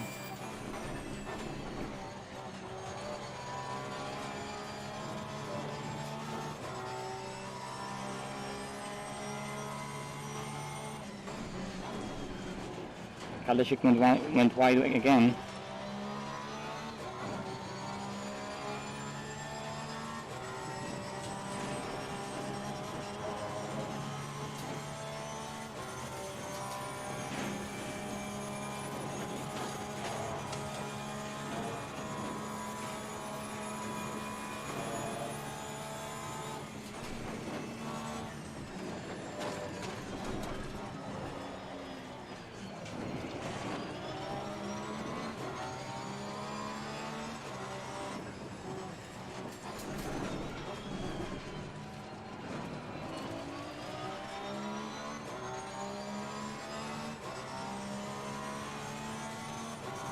You'd think Porsche would be good out of the elbow. I don't know how to make Porsche good out of the elbow.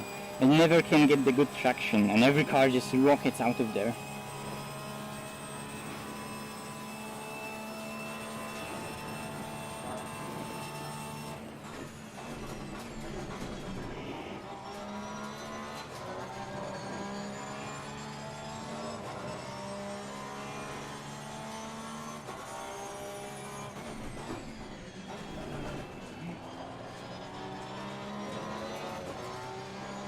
Gaining on the car heading sector 1.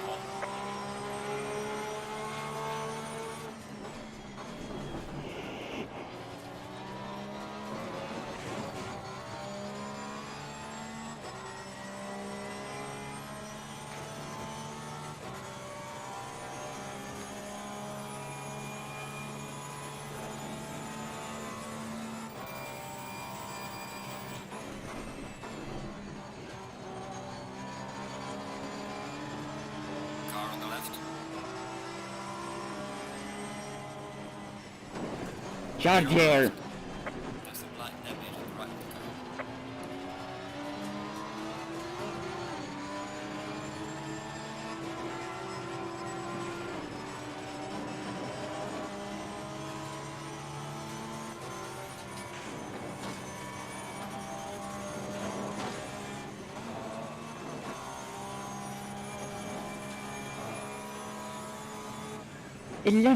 Are you shitting me? Let's race over.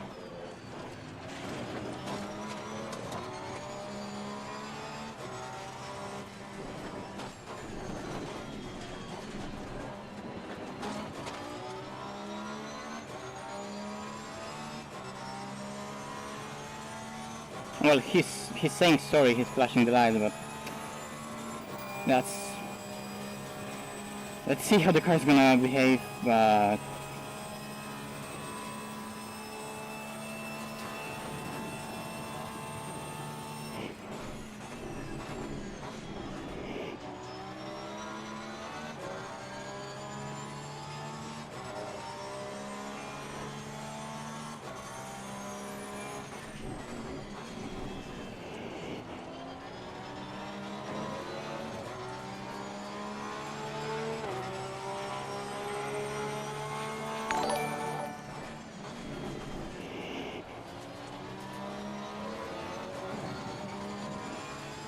Hello, thanks for subscribing.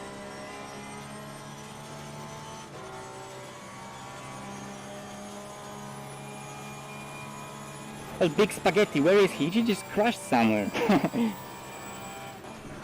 And he's in the superior car. So Giorgio, where are you?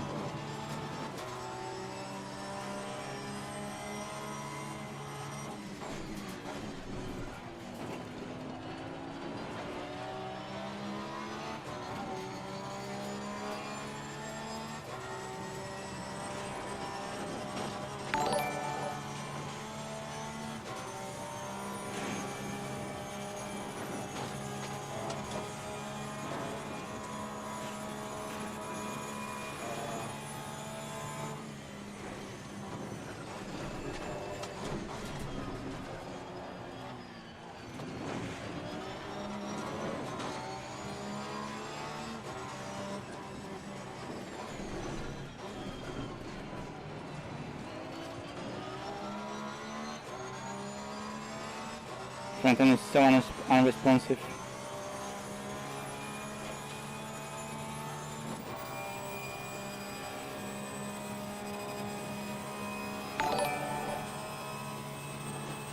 Oh no, wait, Big Spaghetti is on the chat, sorry. I was thinking you were talking about Simonini. Wait, no. Is he calling himself Spaghetti? No. No, he's having Simonini pizza something, not spaghetti. It's about pizza. Never mind. Scratch that.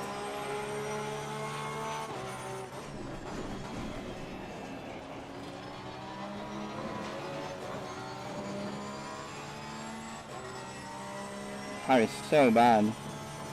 Well, I can't do anything about it, and I don't want to pit and fix damage. That's not gonna work.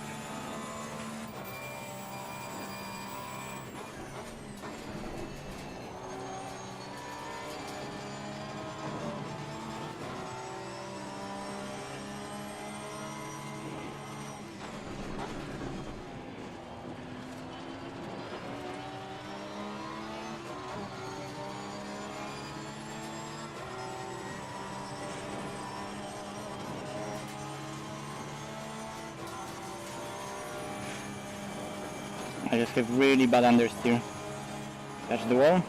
Charger touched the wall, not me.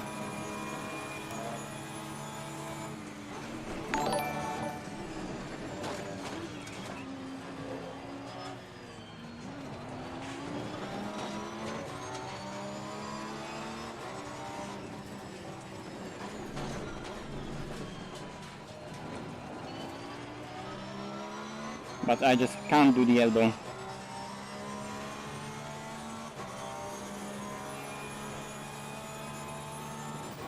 We're driving away, at least from the cars behind, but that's not enough. I'm gonna stick with Jardier because he still has a decent pace. Okay, that's Dom, who's in the chat. That's Dom GTR. He was letting us by. Thanks, Dom.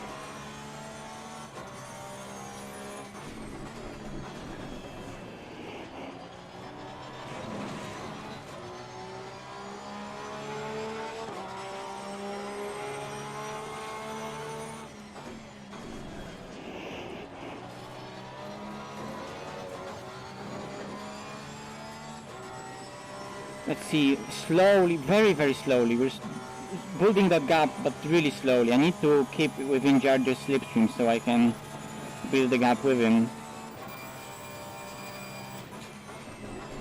And then I'll decide if I want to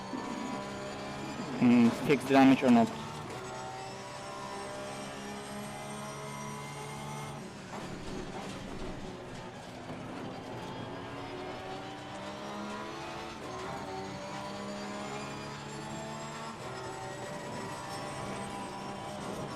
That understeer, you see? The car normally is so pointy and now I'm struggling with understeer. I need to go with really, really wide lines. Close to the walls to compensate for that.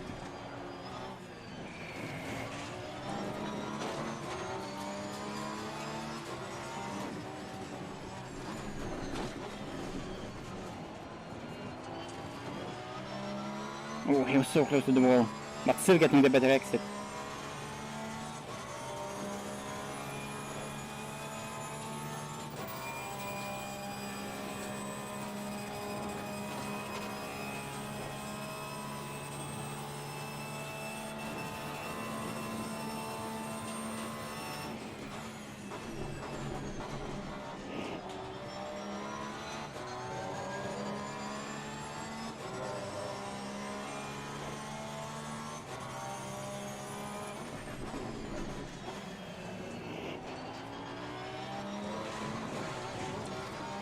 Gaining on the car ahead in sector 1.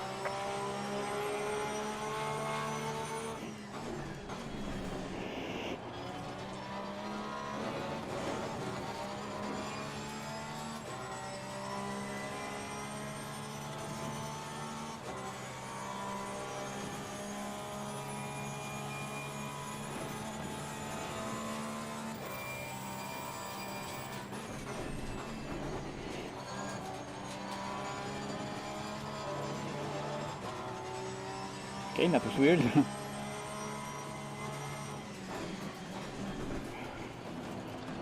got some light damage on the front.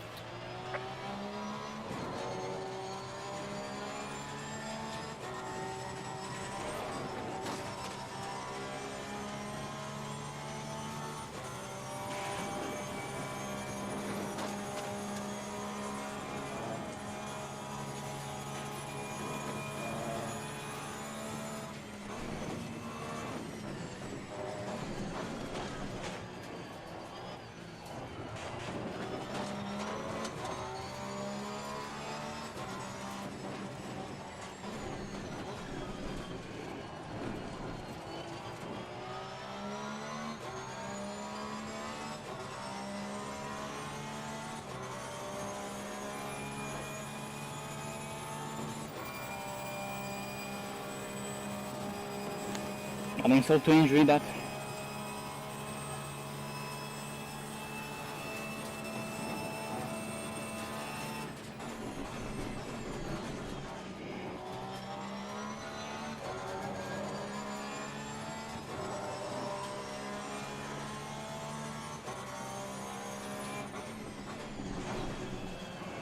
Oh.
I'm gonna get stuck behind Kilian the whole downhill section.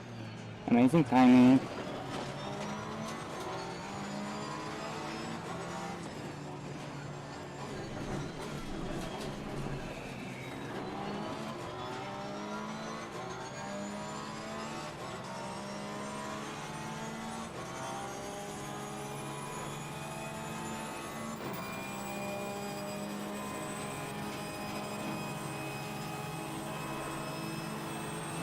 Car on the right. Clear on the right. Thanks, Kilian.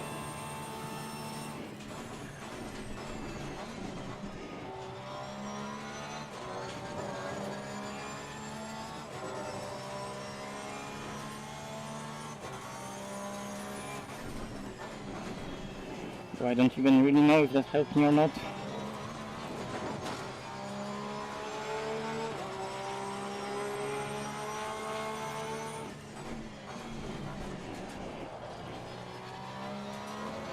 It's not easy with the damage. Guys, I have 12 seconds of damage.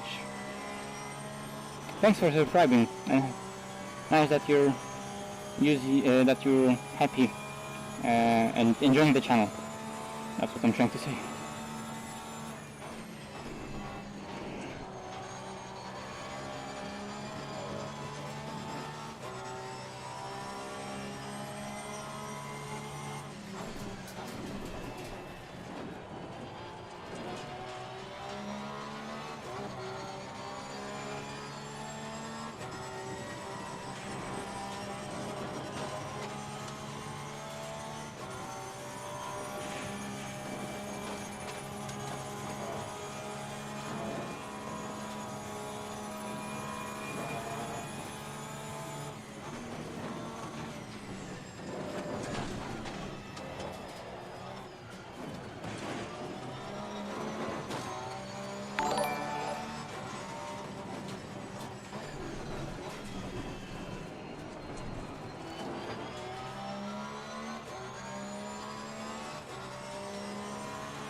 Regaining on guard heading sector 2.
Inko is faster than me.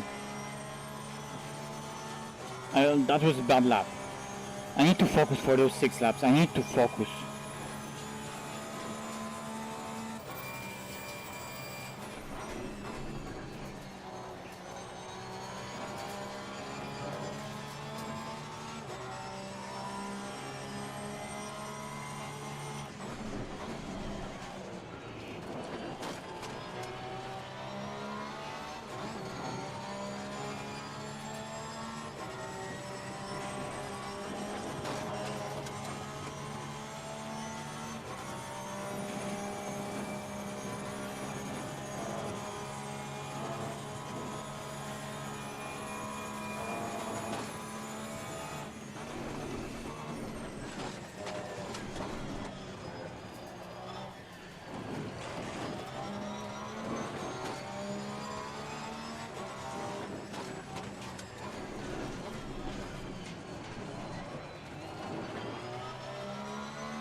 Well, I do lose damage, but if I pit now, I'm gonna have a heavy car, so I'm not even gonna gain by undercut. Maybe a bit, I don't know.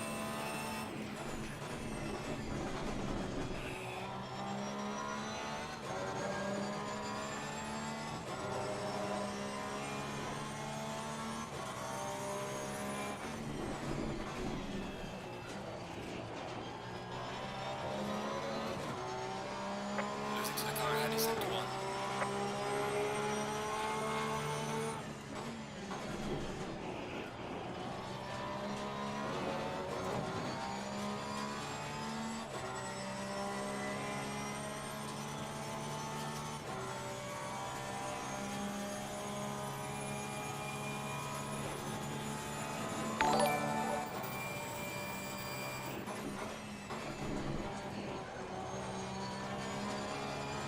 Now, do I need to repair the damage at all?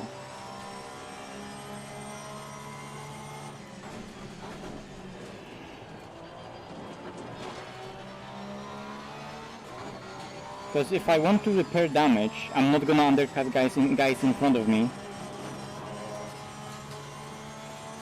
If I am gonna repair damage, then I'm gonna be overtaken by the guys behind me. And I don't think I'm gonna be able to pass Aston or Audi anywhere on the track. So I'm just gonna stick to the strategy. Deal with it.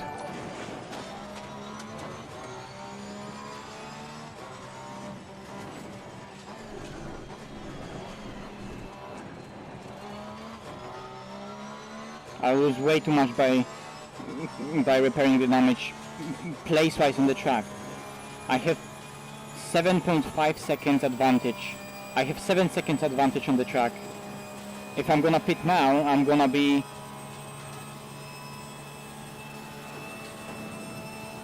even behind Franco.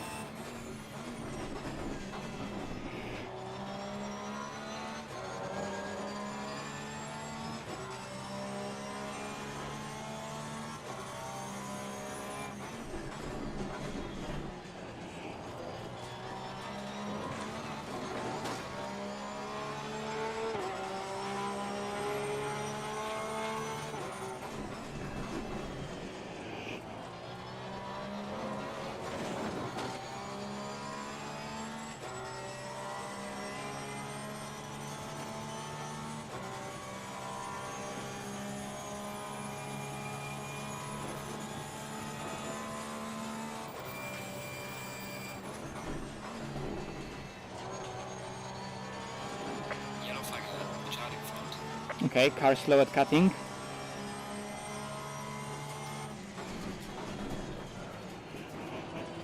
We have some light damage at the rear of the car. The yellow flag just stopped being there. It just disappeared. The fuck is all... The fuck? What the fuck? Yellow flags in this game are so broken. Just yellow flag, and yellow flag suddenly disappears. And I'm like, okay, yellow flag disappeared. Let me go through them. And he's standing there.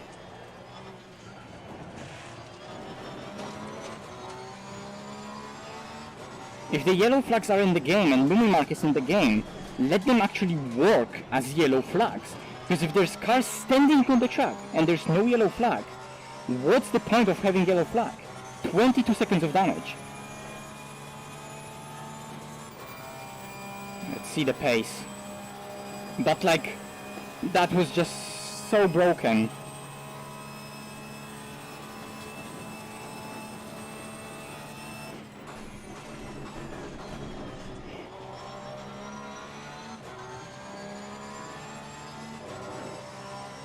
I know, it was the leader, I crashed into him. But like, Jesus, the yellow flags are so bad in this game.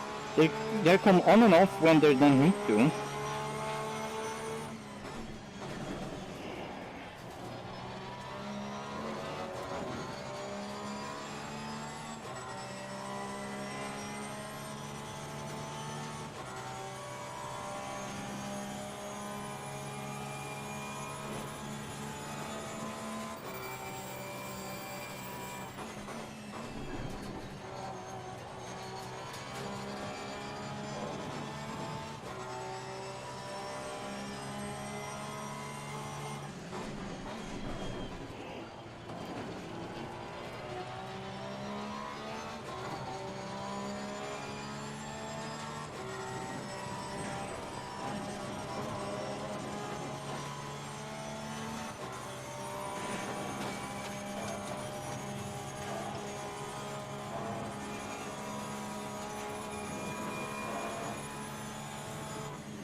I don't think so. No way.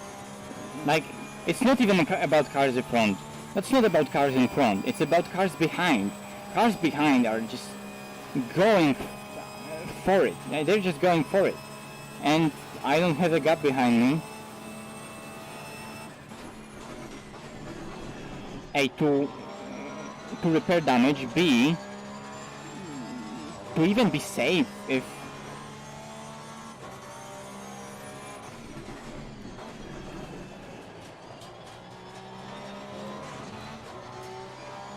Losing time to the car in front in sector 2.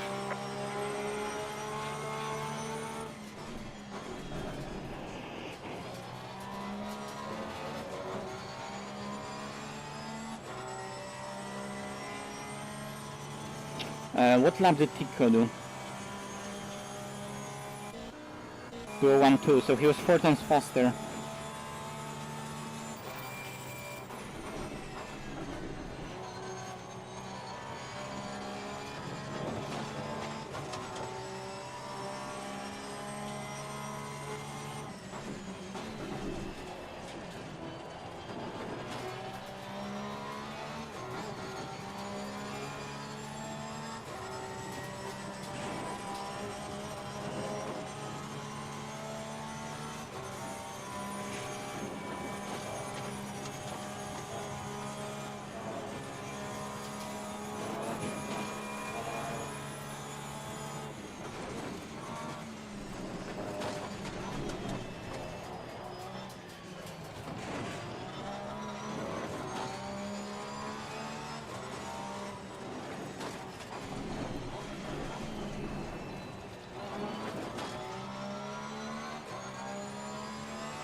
Let's go. That was, considering the damage, that was good lap.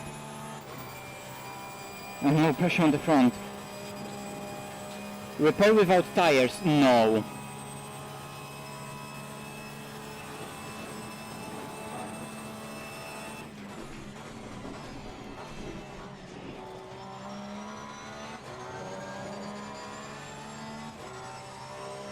No. Repair without tires is still longer than changing tires and not repairing.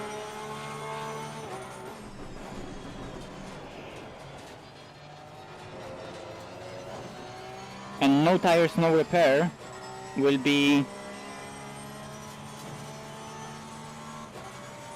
19 seconds, so I can save 10 seconds and be...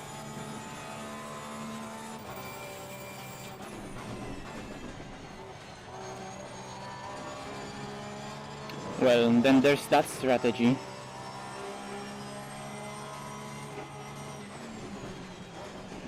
But it depends how fucked are those tires right now.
I'm thinking about staying on those tires.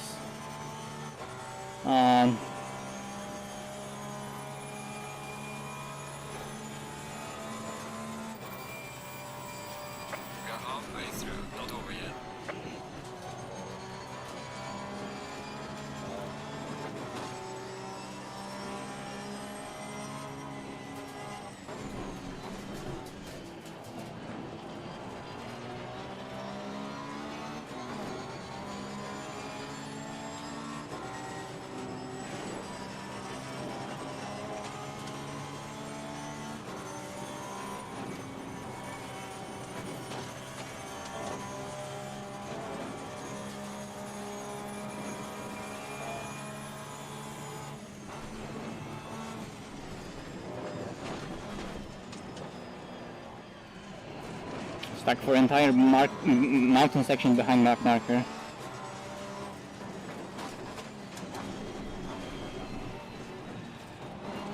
Slowed down by back marker literally everywhere. And now he's not gonna let me go on the straight probably. Because he has faster car.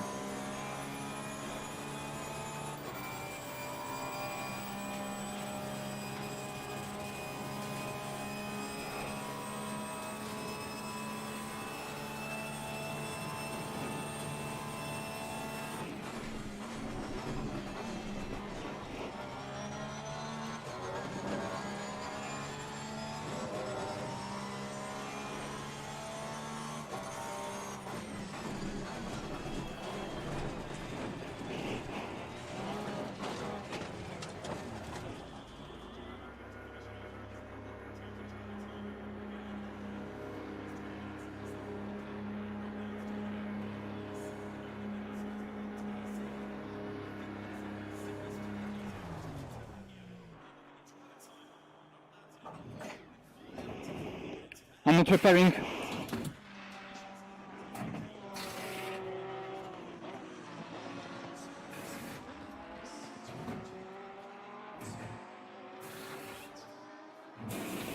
What's the timer? Fuck, I don't see it. 12 seconds, 10 seconds. Fuck, I don't see it because of the chat. Never mind. I'll just have to react.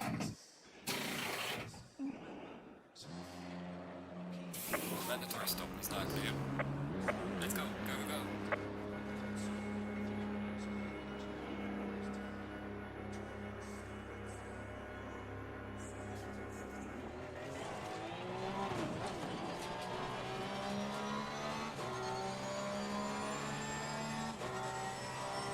Wait, Tinko is in the pits right now?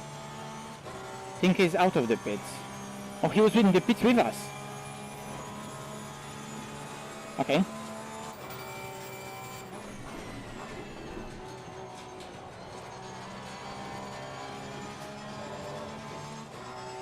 Let's see how the car is with damage.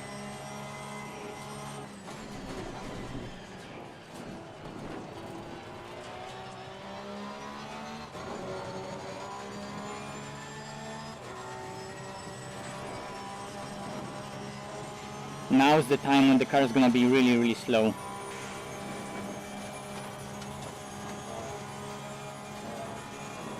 High fuel with damage, that's really bad.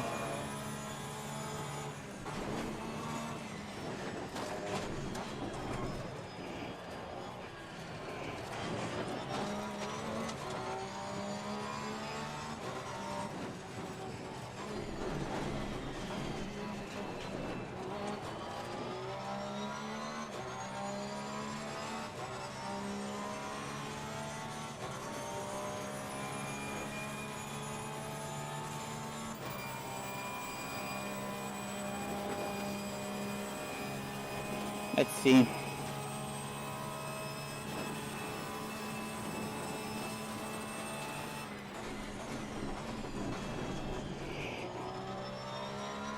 Oh.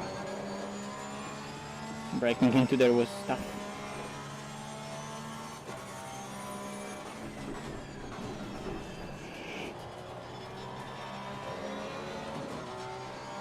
Gaining on the car heading sector 2. No. Just sticking to the strategy. So new tires, fuel for the rest of the stint. You know, nothing crazy. So just fuel for the half of the stint. So normal fuel, no alternative pit strategies. It's just that I have damage from the first stint, but I didn't repair that.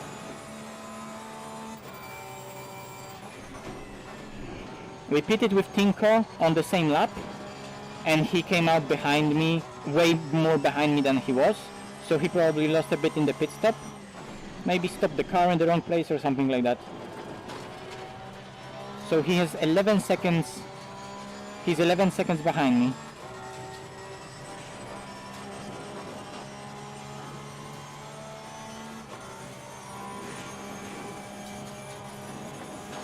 I see Jar Jar is going long. And Darking is going long.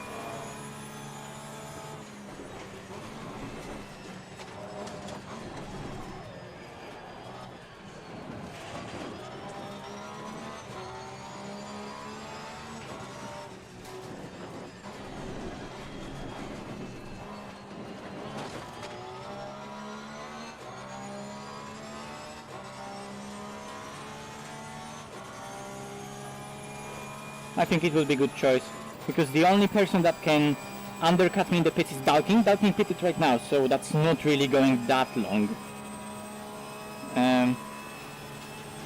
So we don't really need to worry about those.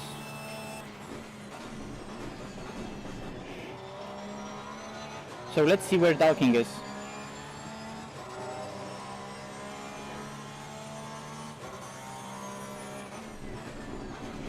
Because he's really fast Ferrari driver on the mountain. Dalking is really fast on Bathurst. Yeah, but I'll be ahead.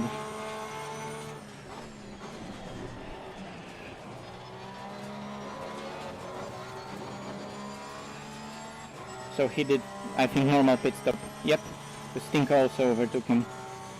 I was a tenth faster than Tinko.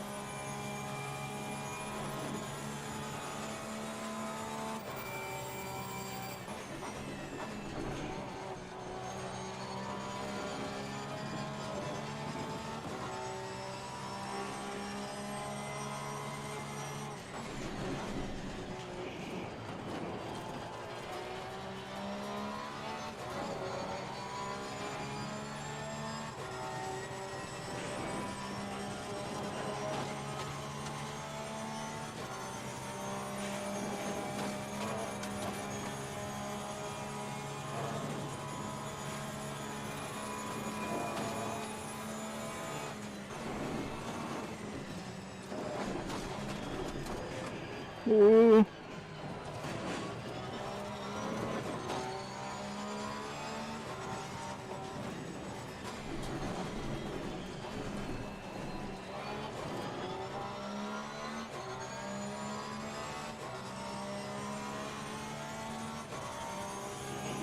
Yeah, I just wanted to keep that podium, because car ahead of me is 5 seconds ahead of me and he didn't pit. That's Johnny Knight, and he's gonna pit.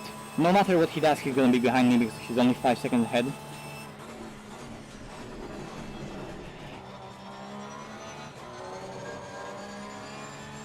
And Jardier is in front of Kadlecik.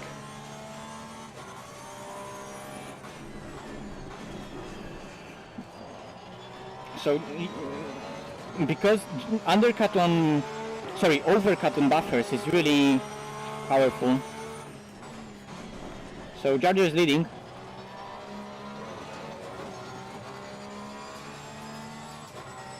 Should have put it more fuel as well, although I had damage anyway, so couldn't do anything.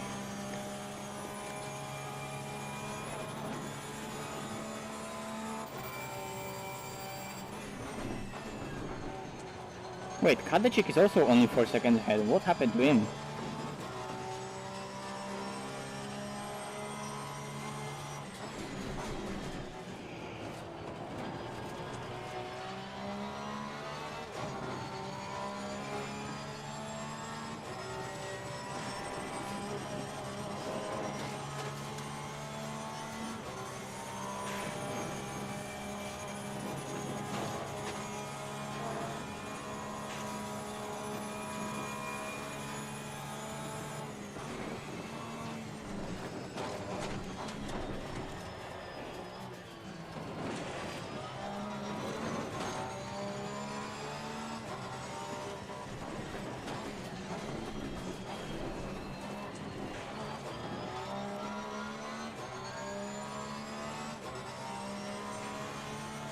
So yeah, the damage. So we have 22 seconds of body damage and no suspension damage, fortunately.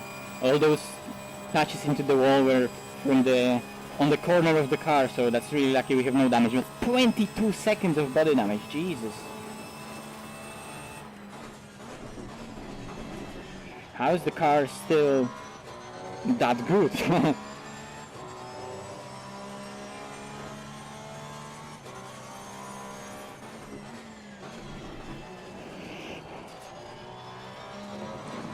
Actually faster than P2.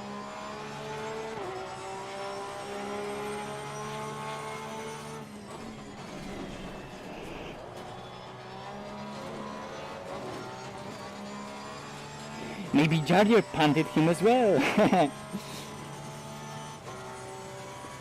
Please no Panterino. Didn't happen.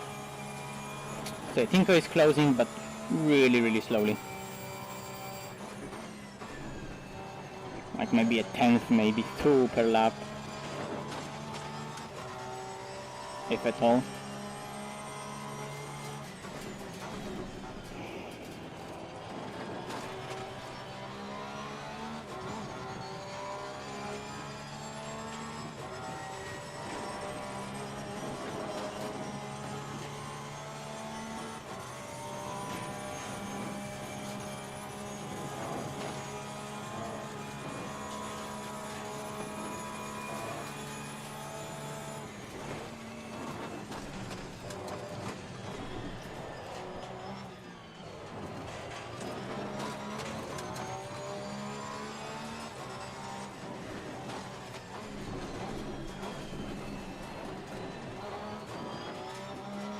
Whoa, close to the wall, that was scary.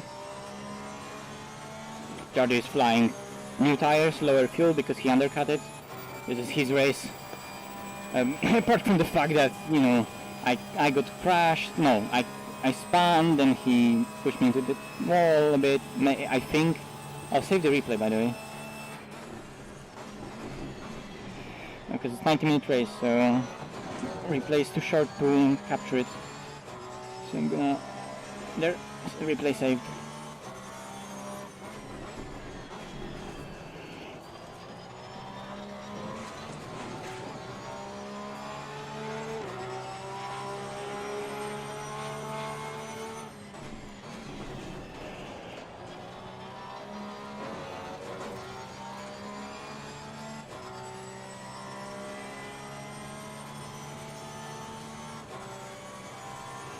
I'm not surprised, Audi is just a really good car here. Audi is probably, if not the best, second best car here.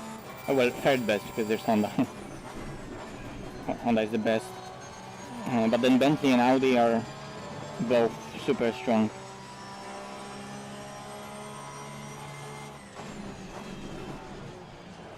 And Porsche isn't. So that's my excuse.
Okay, Kadlecik is flying again.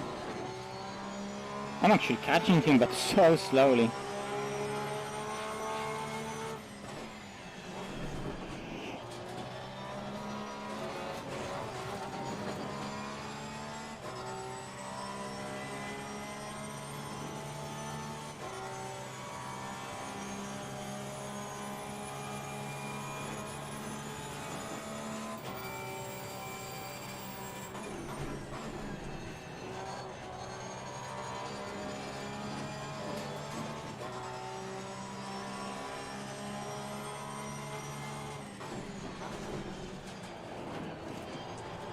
Whoa!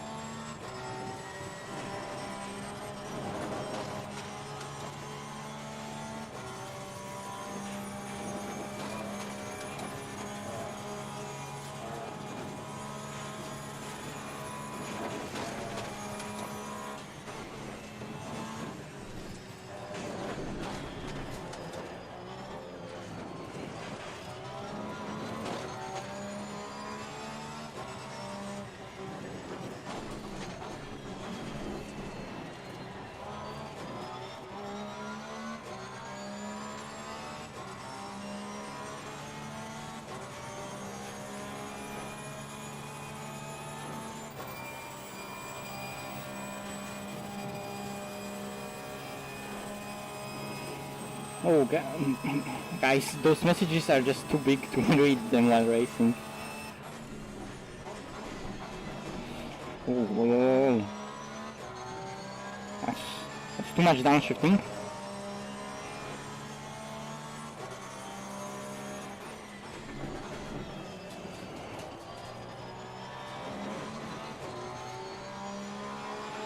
After the race, we can have a chat.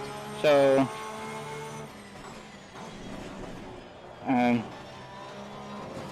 there's still 28 more minutes driving Bathurst with 22 seconds of damage. But then we can have a talk after race and, you know, see what happened in the race, analyze it, see what happened to others. Since Jarger is in streaming, we can do that all.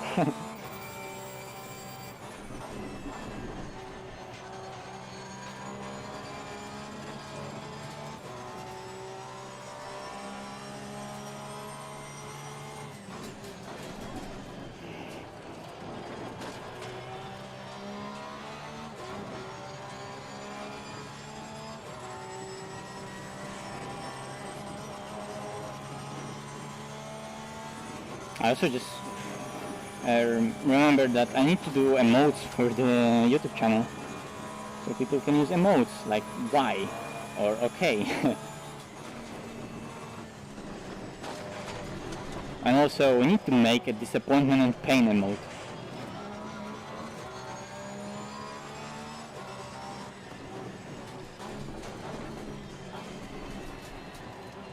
I need to ask someone of my friends who's good at graphic design to make me a disappointment and pain emote. That would be funny.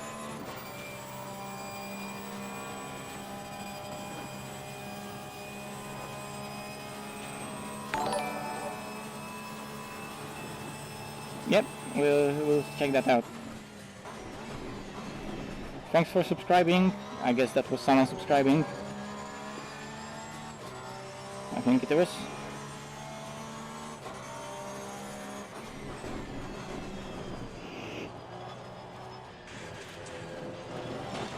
I hate when that happens.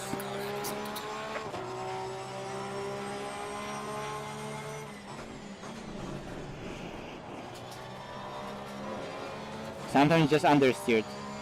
I went into the corner, it just washed out, nothing you can do.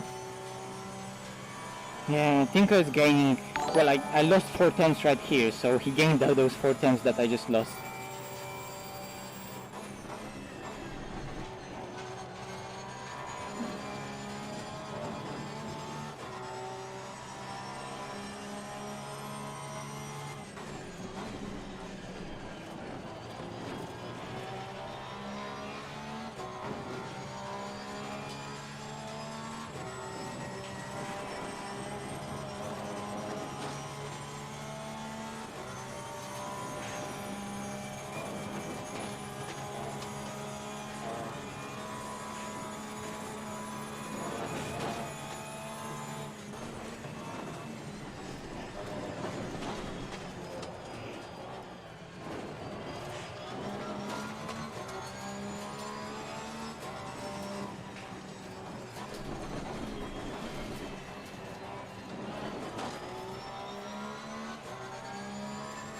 Jard is just driving away. He's having a great race.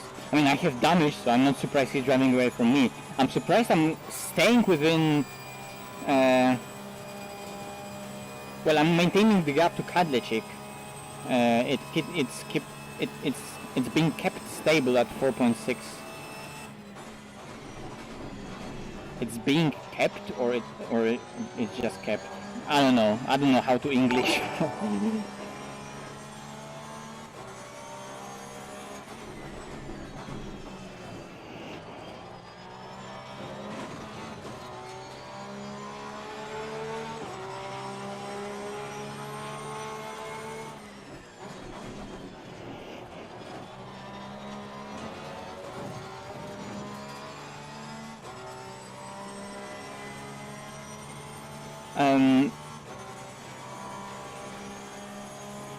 Do you ever... No, if you're asking about VR, I'm just lucky not to have any headaches from using VR.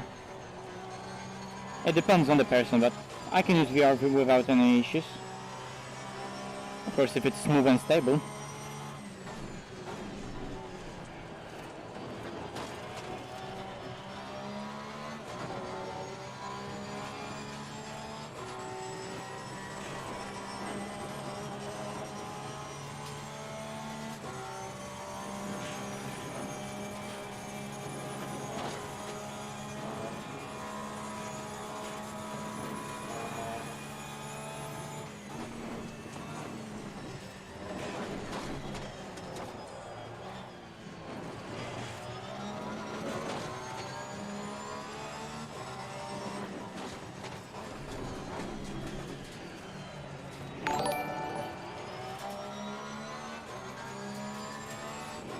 Thank you for subscribing.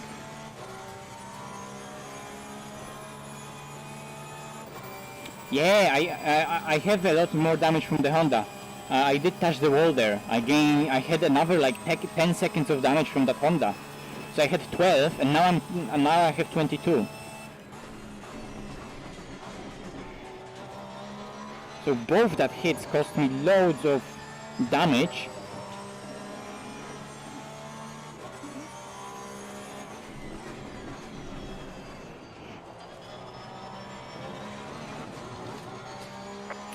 And it's a shame because I'm gaining on the car ahead. And in the first stint I was also able to keep with those guys, so just a shame. Oh, Kadlecik, okay. Yeah, Kadlecik, maybe? Well, I have damage as well, and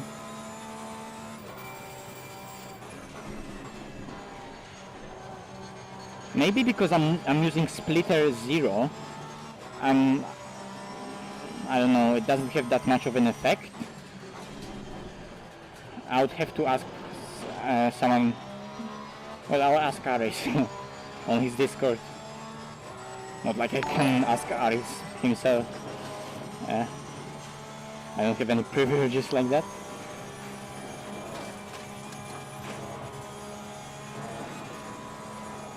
Woo! I was on the limit.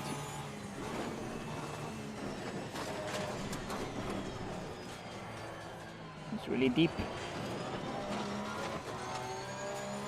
That's what she said.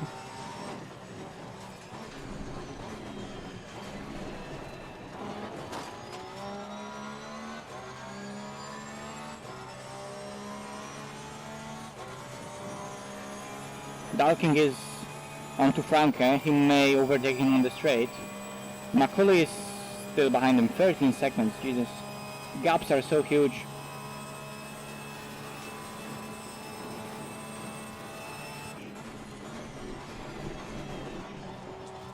You know, even if the arrow is set up in some way, it's not like 0 splitter taken out, you know, it's just at its lowest settings. But of course manufacturers build the car, you know, with some adjustability in them, but of course within a certain window that they know that the car needs to work properly. So splitter 0 is still like just lowest position of the splitter, right? Like lowest in terms of aerodynamic effect, not lowest in terms of how it's positioned, like literally.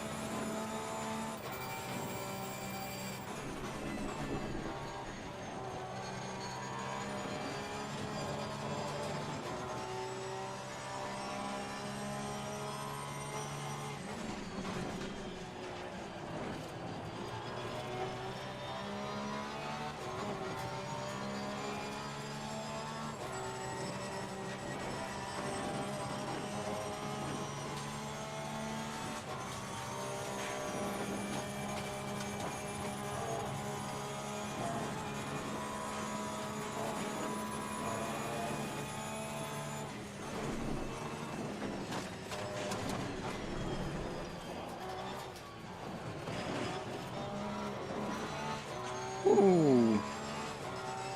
Struggled with traction a bit there.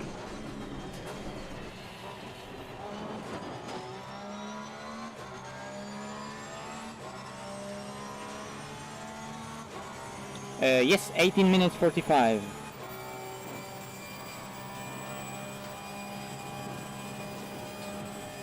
Oh wait, big brain damage. I didn't read big brain damage, so I didn't get that was a joke. I only had time to read half of the comment.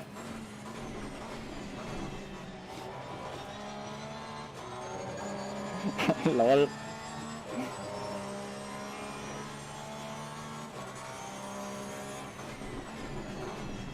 That's professional streamer.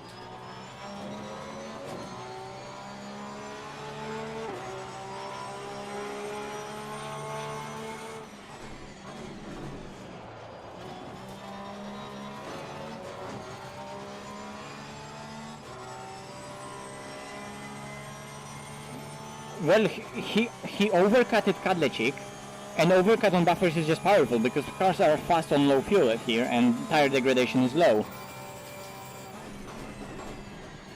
So Jardir just got ahead of him.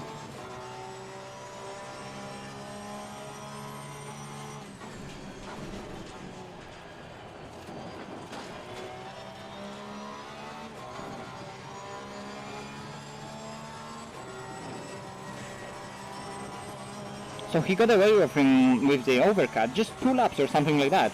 He rejoined on the track right ahead of him, and he was right behind him, just right behind him, when they were going into the pits. And he just controlled the race from there. He just has good pace on new tires.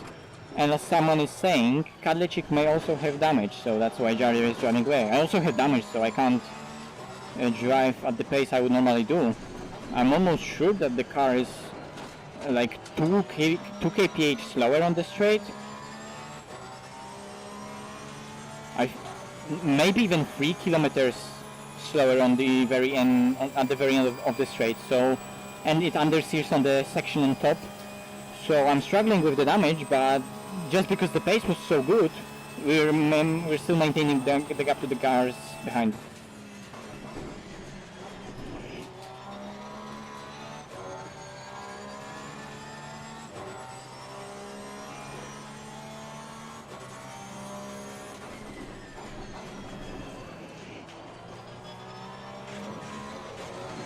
It's a bit wide.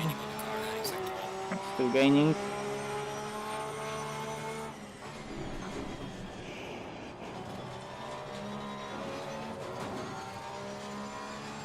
But I'm not gaining fast enough. Well, fair play, good strategy. Overcut just works here, so he put just that tiny bit more fuel. I pitted when I was out of fuel, so he was staying with us with higher fuel, so that's good.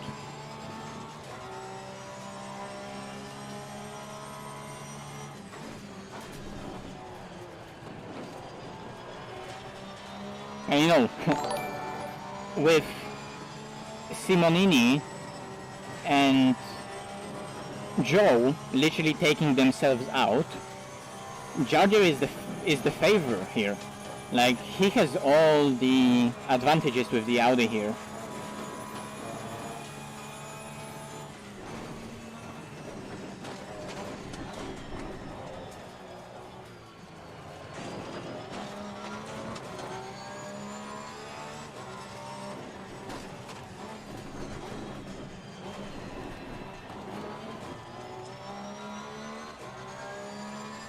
How am I doing? I'm doing well. I'm doing fine, thanks.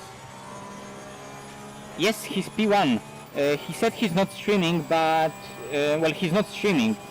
But he's still taking part in the race, and he's actually leading. He has really good pace in the second stint.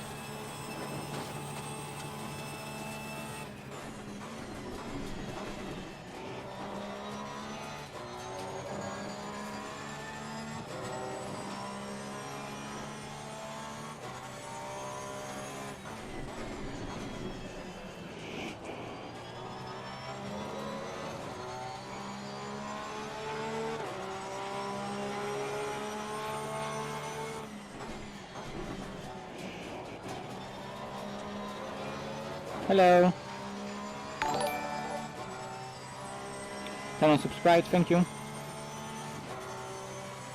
Well, the race is ending in 30 minutes, so But still, thank you very much.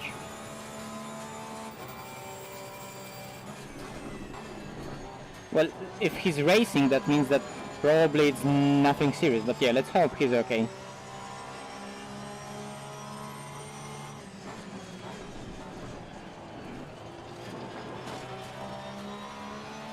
That was close to the inside wall.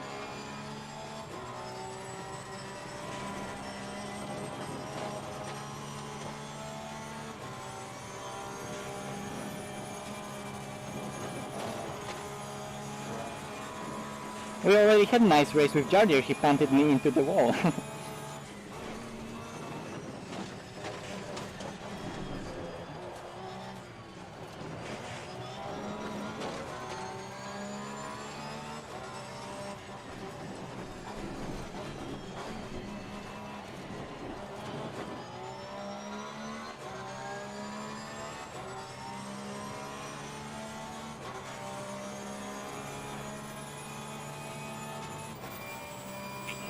Yeah, so I'm catching Kadlecik slowly. It's only like 2/10 per lap or something like that, so it's not sufficient enough to even catch him, let alone overtake Ferrari here, with the top speed I have available to me. And Tinko is still 11 seconds behind, so...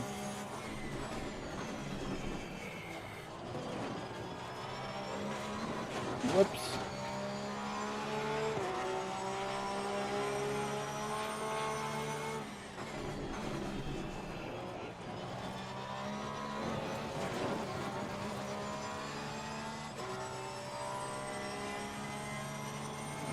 Yeah, I was again faster than Tinko by a 10th, but you know, maintaining the gap. So yeah, not repairing damage was good idea. Now I'm only thinking if maybe not taking tires could have been a good strategy, because as you can see I'm catching Kadlecik and Jardier is just driving away. So I wonder if I could have been in between them, in between Kadlecik and Jardier, without having tires. But you know, you never know. That was the safest option, and I'm gonna take the podium after everything that happened.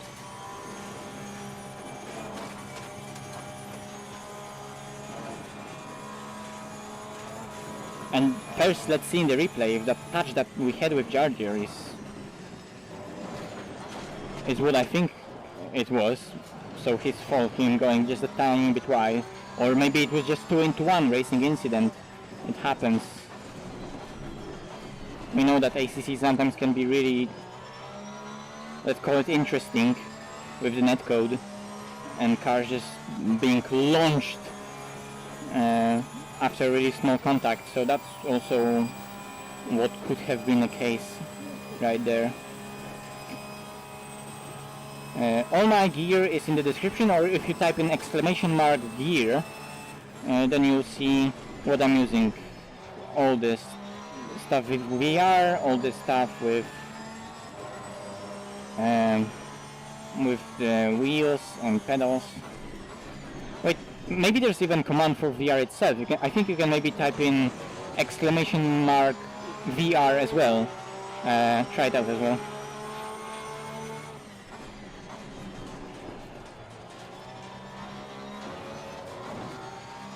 Oh no, it's here already. And for VR, maybe you'll get settings that I'm using for VR.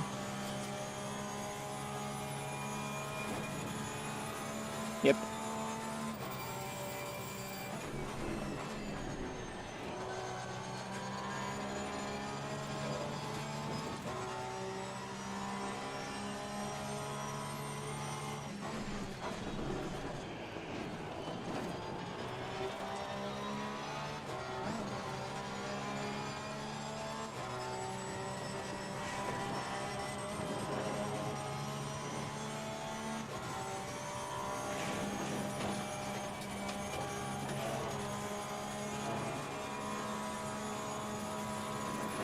When you get into the flow, it's such a lovely track to drive on Bathurst.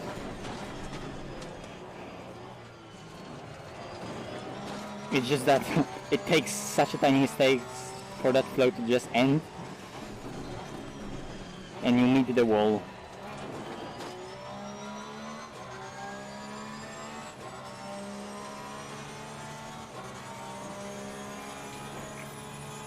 Okay, Stubby.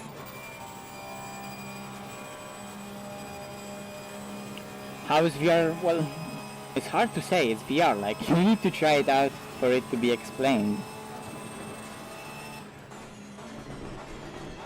Okay, Greco, hold him up.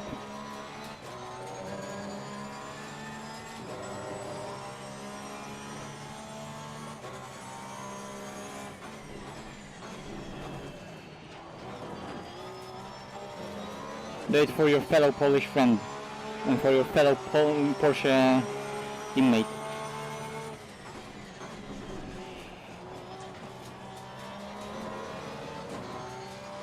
I think he's holding up just a tiny bit.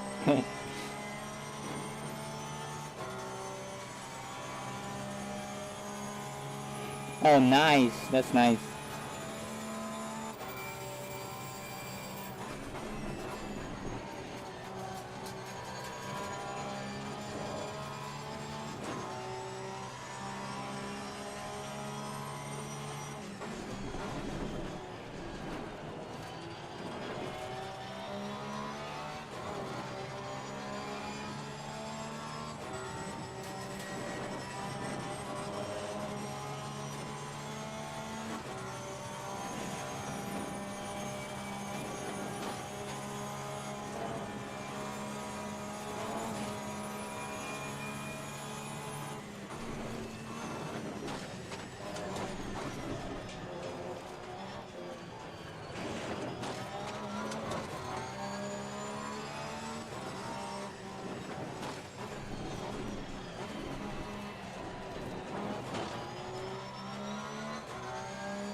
Nice, greetings from Lublin.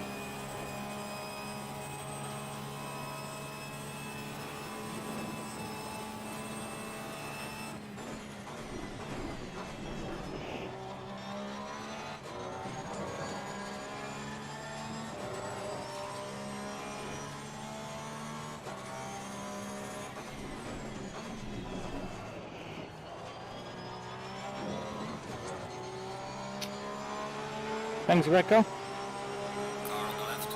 Clear on the left.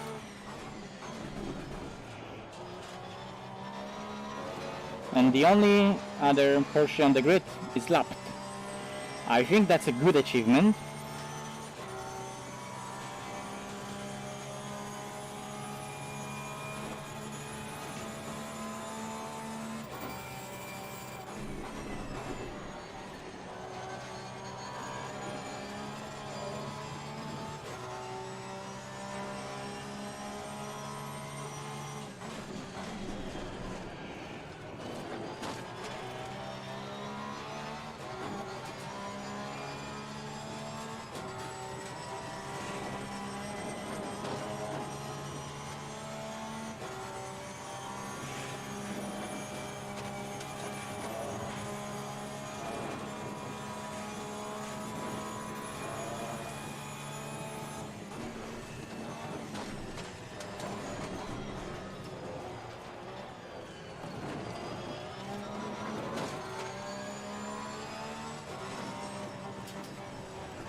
Oh, that sucks from the hobby point of view.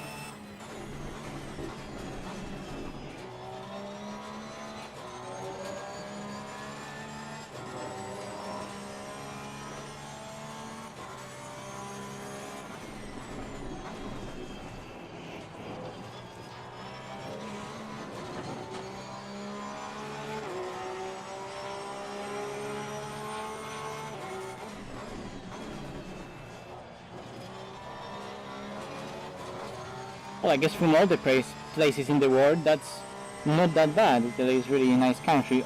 Of course, currently, recent years with coronavirus, not not optimal, but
yeah, I think I have enough fuel for the end. I think we're gonna have 2 more laps, and I have 3 more laps of fuel, so that's really good.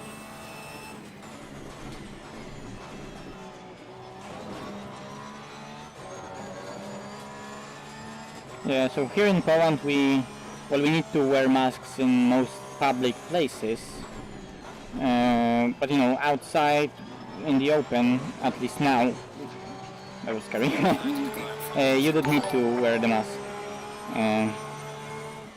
Of course, at the end, at the beginning, those restrictions were more strict, but now they're getting less and less strict. And of course, now we have more and more people vaccinating. Actually, need to get vaccinated myself. Still, I'm gonna do it. But yeah, let's hope it's going in the right direction.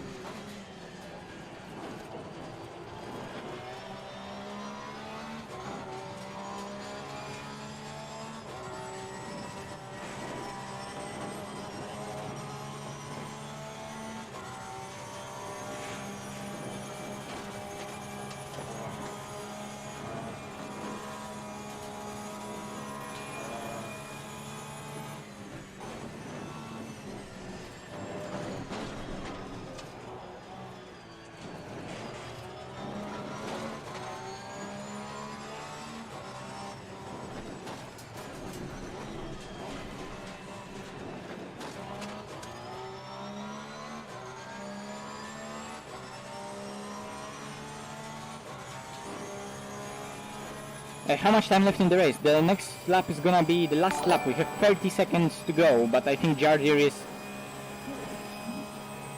is far enough ahead to start another lap. I think any second now we're gonna hear leaders on the final lap. Leaders on the final lap. Yeah, it was with 7 or 9 seconds to go. And there we go. Starting another lap. Jesus, I did that second time in the road. That's scary and dangerous. And I have fuel for exactly 2 laps. So I put in that 1 extra lap that I didn't really need, because if anything, that would be the final lap no matter what.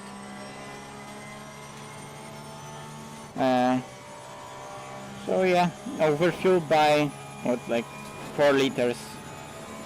It's not gonna make a difference.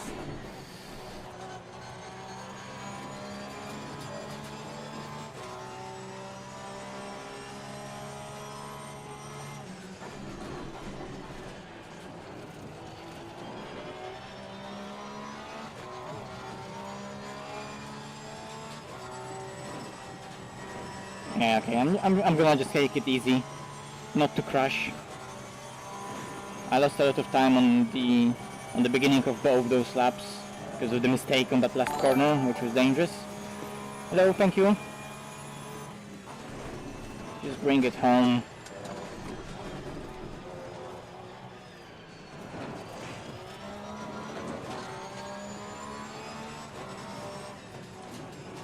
At the beginning it was a bit more exciting, but unfortunately it ended with the meeting with the wall. Dalking overtook Franke. I suspect they had a good battle. Noble up to P8, so Dalking and Noble, they started from the last row of the grid. They had qualifying ban, and they are both P8 and P5, so that's really good. And Judge just won. GG. It was his race to win after what happened on the start. And considering Joe they made that mistake, he had all the right cards to play with. But podium. It's Bathurst, it's podium for the Porsche. It's not bad. There he is.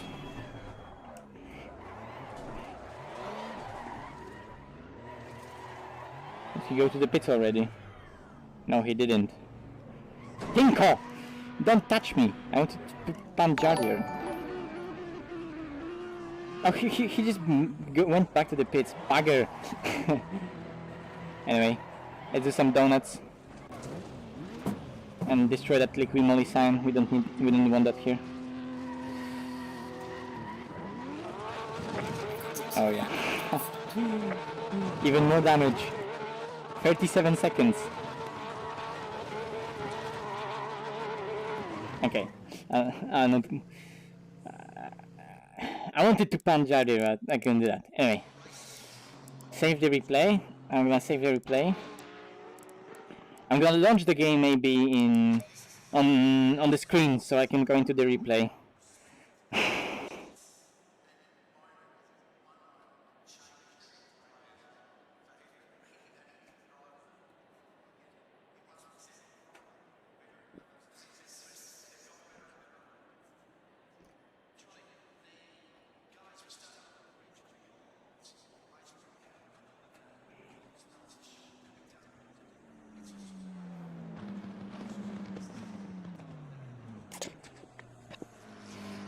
See what's going on the chat in the game.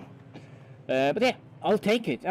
Considering what happened, there was potential for P2, but Joe crashed. Let's see in the replay what exactly happened.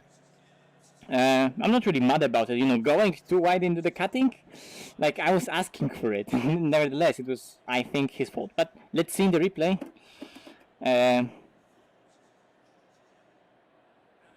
Oh yeah, Kadlecik is saying 15 seconds of damage as well, yeah. So still, I was catching him with more damage. But that's a shame, that's a shame. Could I won this race? I don't know, maybe. But that was, well, that's what it is. Come on.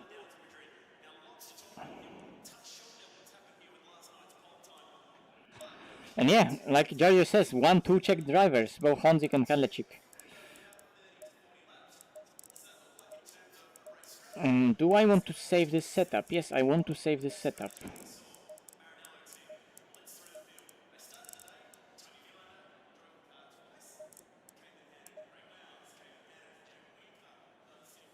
Here, save it as R1919. I'm gonna add 90 at the end, so I know it's 90-minute race. Maybe I will share the setup. No, I won't share the setup. It's on the stream, that's enough. It's not nice of the setup to share. But yeah, let's go to the replay. I'm gonna quit the game for now. And let's go to the replay, check out what happened.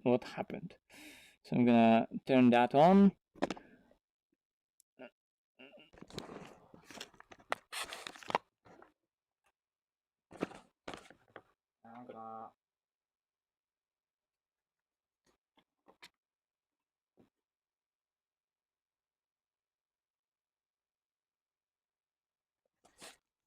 Oh my god, Vency, you donated and I didn't hear that. Thank you very much, Vency.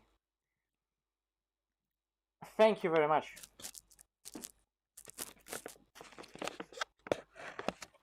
Thank you very much for the donation, man. Okay, let me launch the game. Let me also make it so you can actually see the game normally. Transfer fit to the screen.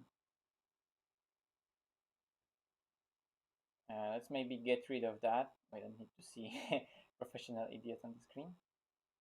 And yeah, let's see the replay. So let me change graphics settings so it looks actually nice, not the VR settings. And let's go into the replay. Let's see what happened in the race. So we have two replays. This one is gonna be the one that is with the start, and you're gonna see the start of the race and what actually happened. And now the stream is gonna actually look nice because the game is, oh my god, look at this, look at this. That's just, you don't even need to do anything, just launch the replay and there you have it, the most epic screenshot there is. Just look at it. Oh my god, it's glorious.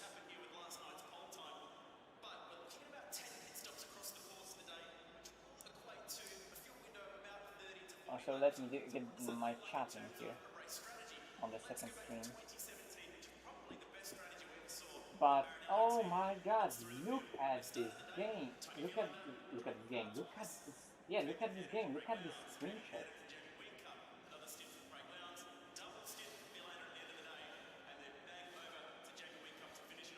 Looks amazing. And why is I'm moving something? Transform it to the screen. Sorry. Okay. It's just looking amazing. I need to do a screenshots later. Oh my god, the sun and the livery looks nice. Maybe I'll later do the screenshots. Oh, amazing! I quit from the from the replay. Anyway, let's see what happened in those. Let's see what happened in those on the start. Let's see what happened side by side with Jardir. Turn on the hub. Okay, so we're starting. Simonini is P3, Hadecik P2, and Joe, of course, starting from first position. I'm in P3. How does the start look from the top here? This game is so nice looking.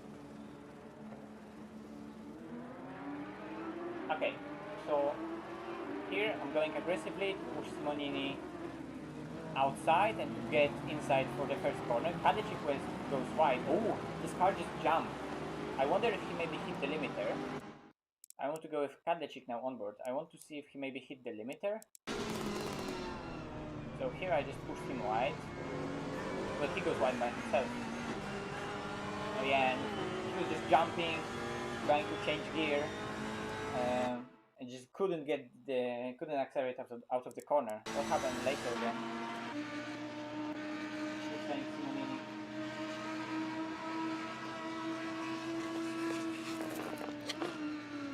So Kadecik taking the corner, Simonini going right behind him. Tinko is 6. What happens to Simonini? Let's see.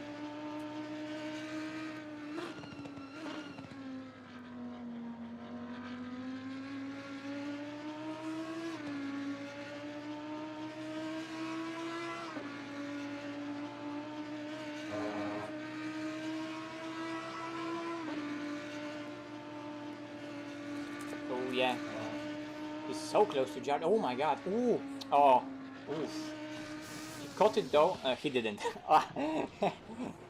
Oh no, he came back on the track. No. No, bro. Oh man. He almost kept it. And it just went into the wall. Couldn't do anything. Oh no, Giorgio. That's not good. That's not good. Ah, he didn't feel the brakes. But oh, it all went down on top of the hill. What a shame. That's so unfortunate. He was just super close to Jardir. And over the hill it just went, the car went light and it just, yeah, here. And that's like just the fact that he recovered it up until this point is amazing. That's just amazing car control. But then he was on the grass. There was still momentum in the car, and he just got a tank slapper on the gravel here. Nothing he can do, just going straight into the barrier. Even if he would have held the brakes here, I don't know if he would have kept it out of the track, so people would go into him anyway. But like, just for the sake of it, he should have kept the brakes on. Maybe the car would behave more predictably. But I don't know if the whole accident would have been avoidable after what happened with the spin. He was just so close to Jardier. Maybe he got some dirty air, but he was just so close to it. Cold tires, low pressures. He just got a wiggle on the very top of the hill when the car got light at the rear, and he just got a tank slapper on and couldn't hold it. Really unfortunate for everyone involved. That's really, really unfortunate. Oh, he just parked it. Oh, that's a shame. So that left me, Tinko. So Tinko avoided him, right? Tinko was behind him. Will that be a qualibomb? I don't know. Let's see. Ooh. Yeah, Tinko just avoided it. And the next car was already Franke. Franke also avoided him. Ooh. Close. Who's next? And next one is Demori. Oof. Oof. And Demori was already the first one to get hit. He got away with that. Next one was... Thank you for subscribing. Next one was Garcia. Nothing you can do. Then Kirian also coming. He can't even see it.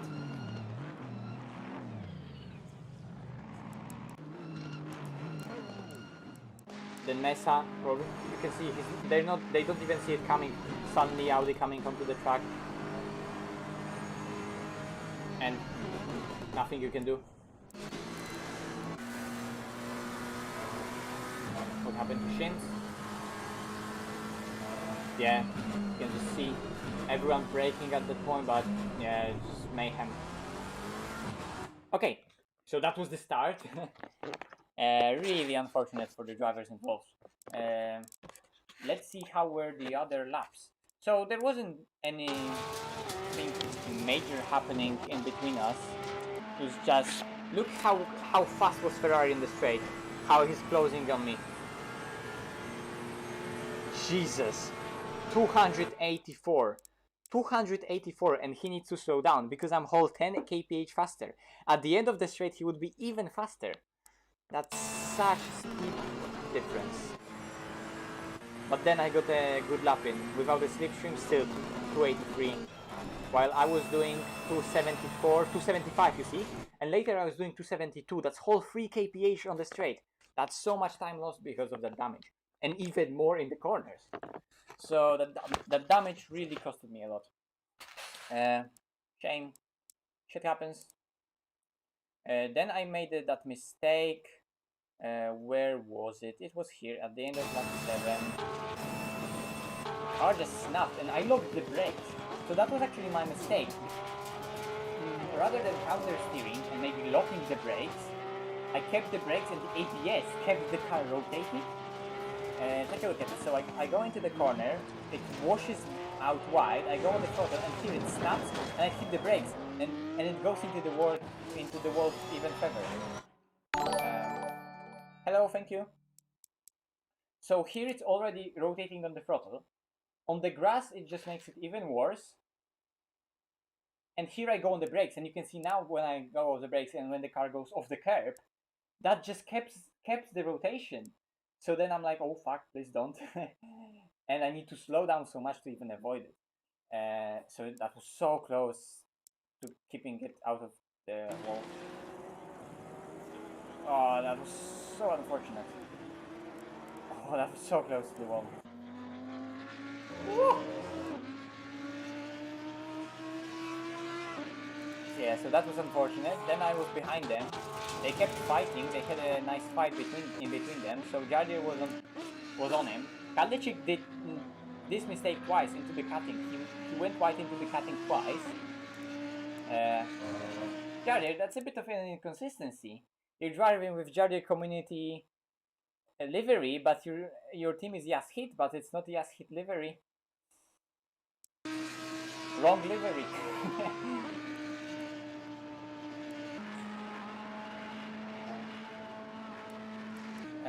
So he was on him, but Ferrari was just so fast on the straight. They were both clicking 283, 284 on the straight.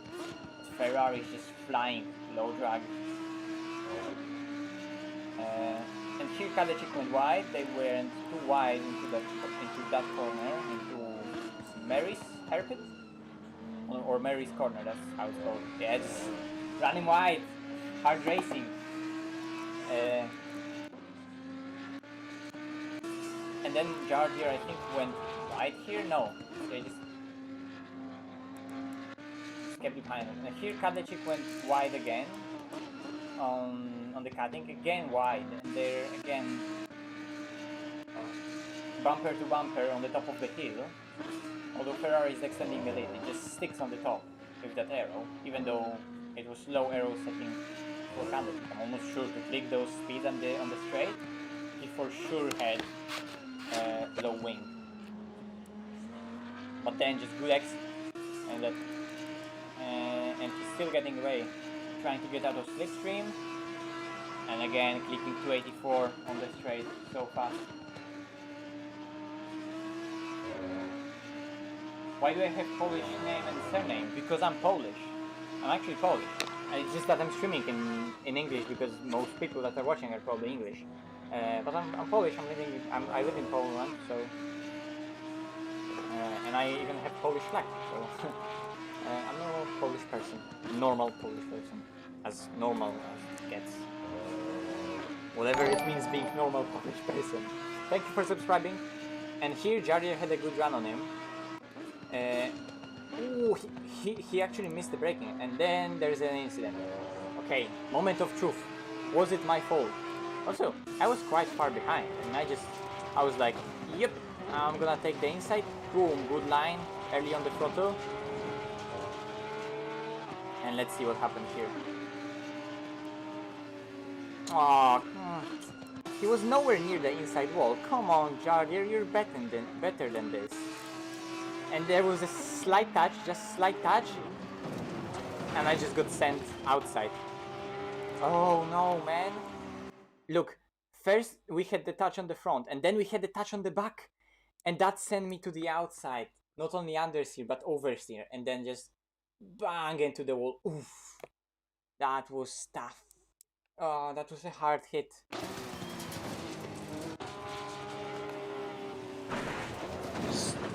Two into one.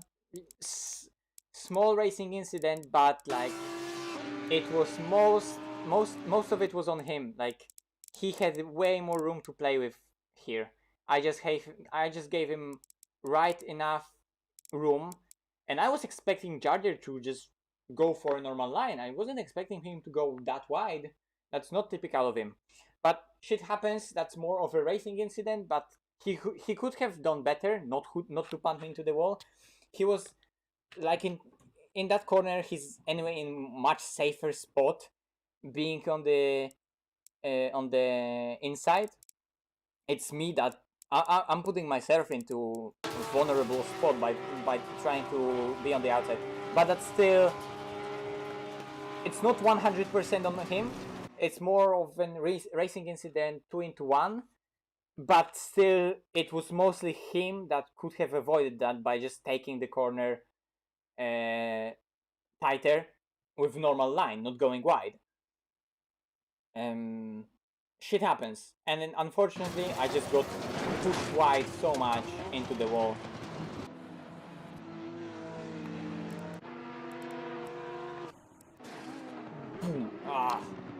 And you can see the damage. Look at the damage, the whole front damage, the whole side damage, the whole rear damage. So it was just the side hit that destroyed both the rear and the front. But like I said, maybe because the aero was set up low and the front splitter at least wasn't set up aggressively, maybe it didn't make that much of the difference. It was still a big difference, but it didn't unsettle the car and didn't change the balance that much. And you clearly don't like aero cars. Did I turn in too early? I don't think so, man. I think I gave him right amount of room. Like, look, here I'm turning in too early, but right here, I'm leaving him all the room. He has all the room. You can see that at the moment of contact right here, he has all the room on the inside. And usually when you're going for that corner, you're taking it really, really tight. Whoops. You can see that he's going right to that wall. I'm trying to go as close to the wall as possible.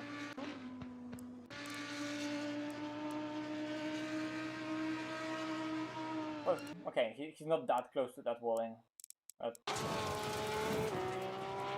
like I said, it's racing incident, but he could have done better. Because like,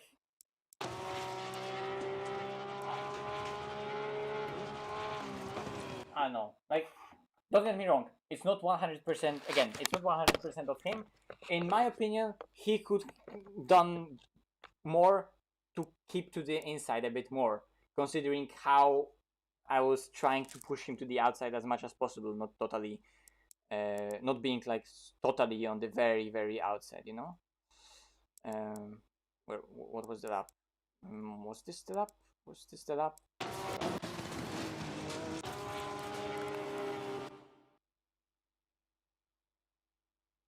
Because I'm trying to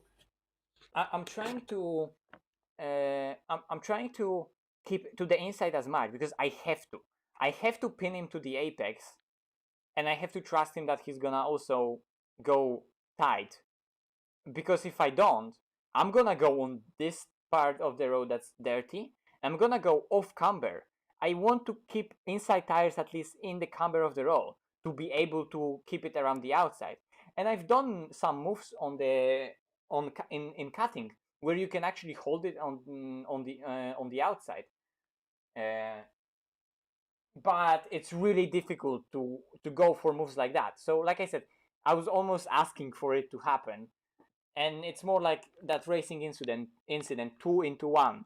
I was trying to keep him tight, and he just went for a wide that wasn't that tight. But it's his corner. Looking from his perspective, he's ahead of me. I'm not ahead of him. Well, we're side by side going into here, but here it's still inside his corner. I should be reacting to where he is. It's just that, you know, it's such a tight corner. It was just me going for a line, expecting him to be tighter. So it's like, it's really right for me to say it's his fault. I don't know. I think it's just 50-50, 2-into-1. Like I said, he could have went wider, tighter, but at the same time, I could have done more to react to where he is, because it's his corner. So it really is like 50-50, and it's just that I, being me and coming of course with that incident, saying that it should be him giving me a bit more room on the outside, and probably from his perspective it was just like, bro, what do you expect me to do? You're just asking for it.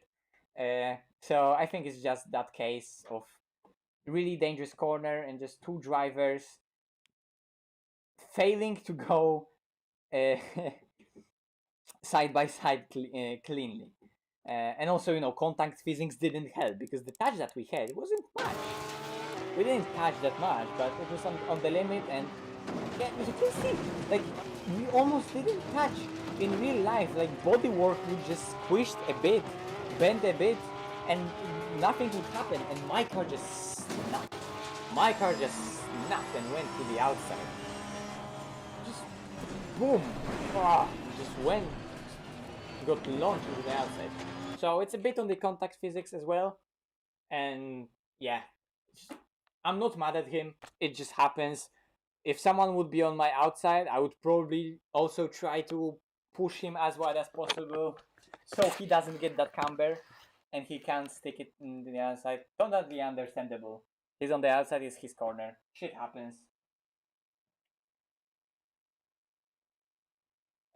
Yeah, that's exactly the good comment. Your room, you have room on the outside. You're expecting to him to maintain a perfect line.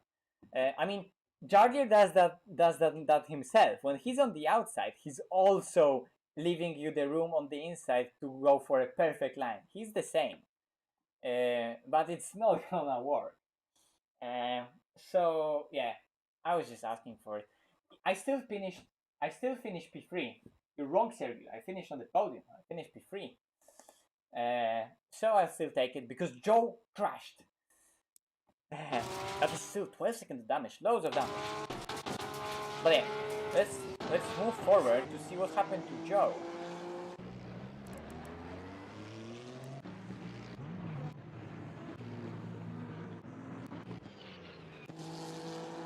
What happened to Joe? Just spam? Well, he clearly didn't deserve the victory. That's karma for using OP car. And then he reversed, and then the southpaw went through.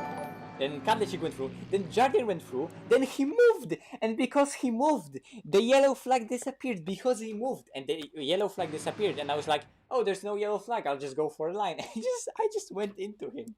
No, bro. No. So he's there spun. They're still waving yellow flag. They're still waving yellow flag. I'm almost sure that yellow flag disappeared. Like, I'm sure that when I was driving through here, he's still waving yellow flag. But like, bro, I'm almost certain that when I was driving, I need to rewatch the stream. Maybe it was some placebo. Maybe, I don't know. Maybe I didn't see that yellow flag still being waved. Or maybe me turning the wheel hidden the Lumi mark, so it didn't show the replay. So it didn't show the yellow flag because my hand covered the Lumi mark. But on my stream, at least, there was yellow flag, and I was like, okay, there's a yellow flag. And then I was waiting, and then the yellow flag disappeared. So I was, don't get me wrong, I was completely aware of the fact that there's slow car there. So I should have been more cautious, but it was like, I was looking at that yellow flag, and then yellow flag disappeared. I was like, okay, disappeared. Maybe the car started rolling, or at least moved to the side of the road, and he's slowly driving somewhere. So then I just went for the line. But I just didn't expect, with yellow flag disappearing, at least for a second, for a car to be right there. Yellow gloves, no excuses.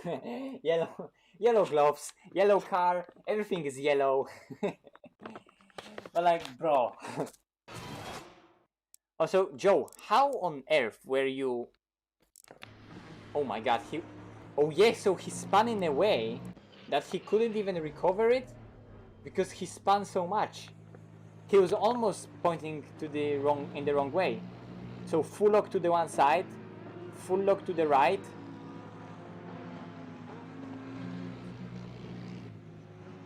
And like, he's waiting, he's doing the right job waiting, and I just went into him.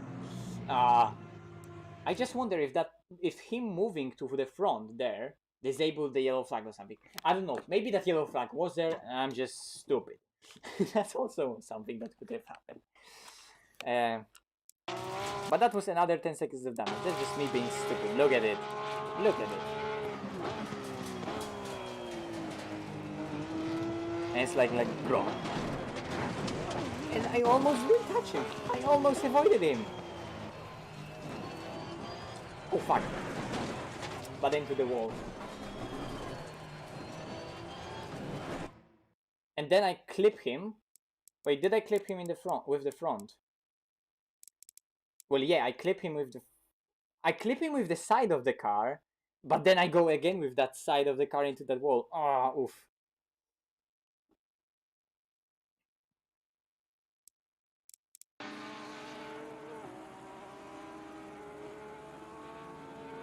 I would have to rewatch my own stream to see. Oh, unlucky. And then Kadlecik is saying he had 15 seconds of damage. I wonder where did he got that damage? So here Jardier is still behind him. Does his car get damage? No, no damage there. So here Jardir is driving, Kadechik, and here Kadechik is pitting. So here when Kadechik is pitting, does he have damage? He did the same mistake on the pitting as I did. No, his car doesn't have any visible damage. And he pitted on the same lap as me. And let's see if he has any damage on the out lap. Or maybe he had just small taps with the wall and he didn't.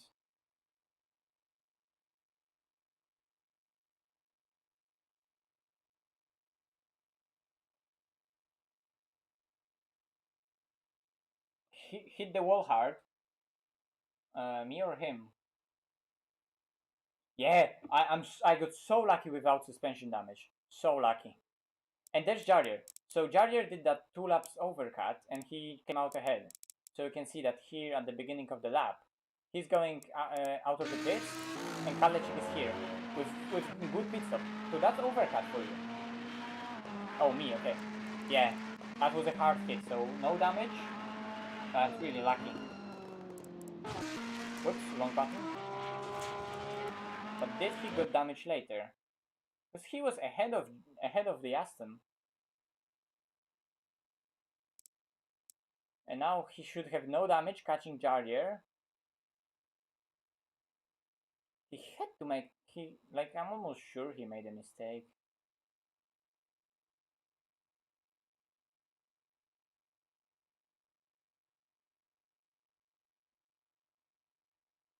Ooh.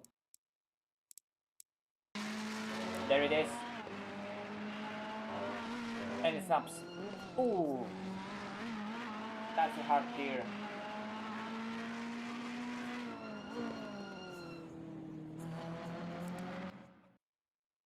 Oh really, Vancy?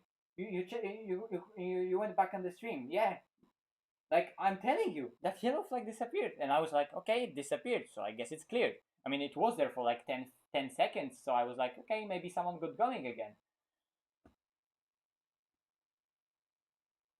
Okay, cheers, Stubby. Thanks for popping into the stream. Thanks for being here. Later. And normally those Porsches aren't built so strong. But that's unfortunate. Oh, that's a big smack into the wall. And the damage. Okay, there's that. And pretty much nothing else happened apart from that.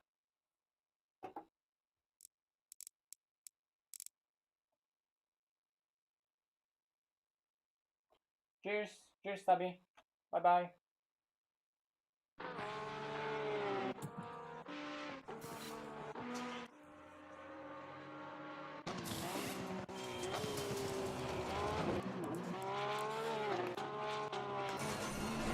I'll show you a lap from Greco while he's following me.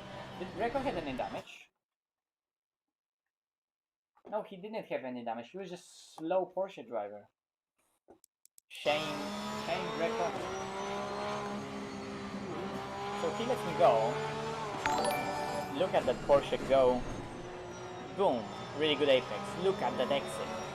Just perfectly executed line. I remember that was a good lap when I overtook him, when he let me go.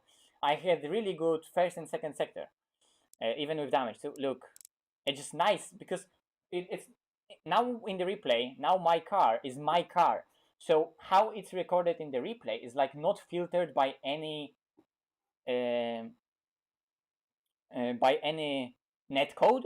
So all the cars that we were seeing in the replay, they're like filtered by a netcode, sent in to me, and then record it. And my car is the only car that's like recorded in the replay with all the physics working underneath. So its movement is a lot better. So take a look at the lab and look at the car's behavior with the all physics working underneath. Yeah, exactly. Yellow flag disappears. So I was like, oh, no yellow. Let's go for it. And then it was again yellow in the car. And I was like, oh, shit. But yeah, there's no time to avoid it. Shame. Unlucky. Still, P3. I'm not complaining. That wasn't bad, but yeah, but take a look at how the car is doing nicely, going into the corner, hitting the apex, going into the camber, perfect slip angle, going on the throttle, and look how it's nicely accelerating to the outside and using all the road, just disappearing into the distance. You can just wave at me. Yeah, that's a nice color. That's a nice color. That's really nice orange. It's not red, it's orange, but it looks really, really nice. Looks nice. Fanatic logos. Like, my car is the biggest meme because it has, of course, Fanatic banner, because every car has Fanatic banner, and then next to it is big fucking Thrustmaster logo on the top. It looks almost comic. Fanatic Thrustmaster. Anyway, I wanted to just have a look at that lap when following me.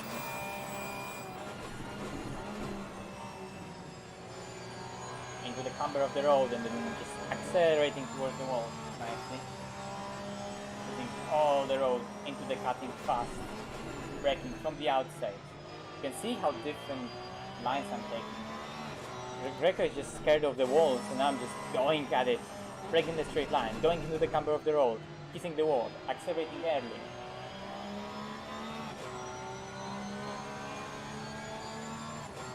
Here, flat out, he's lifting.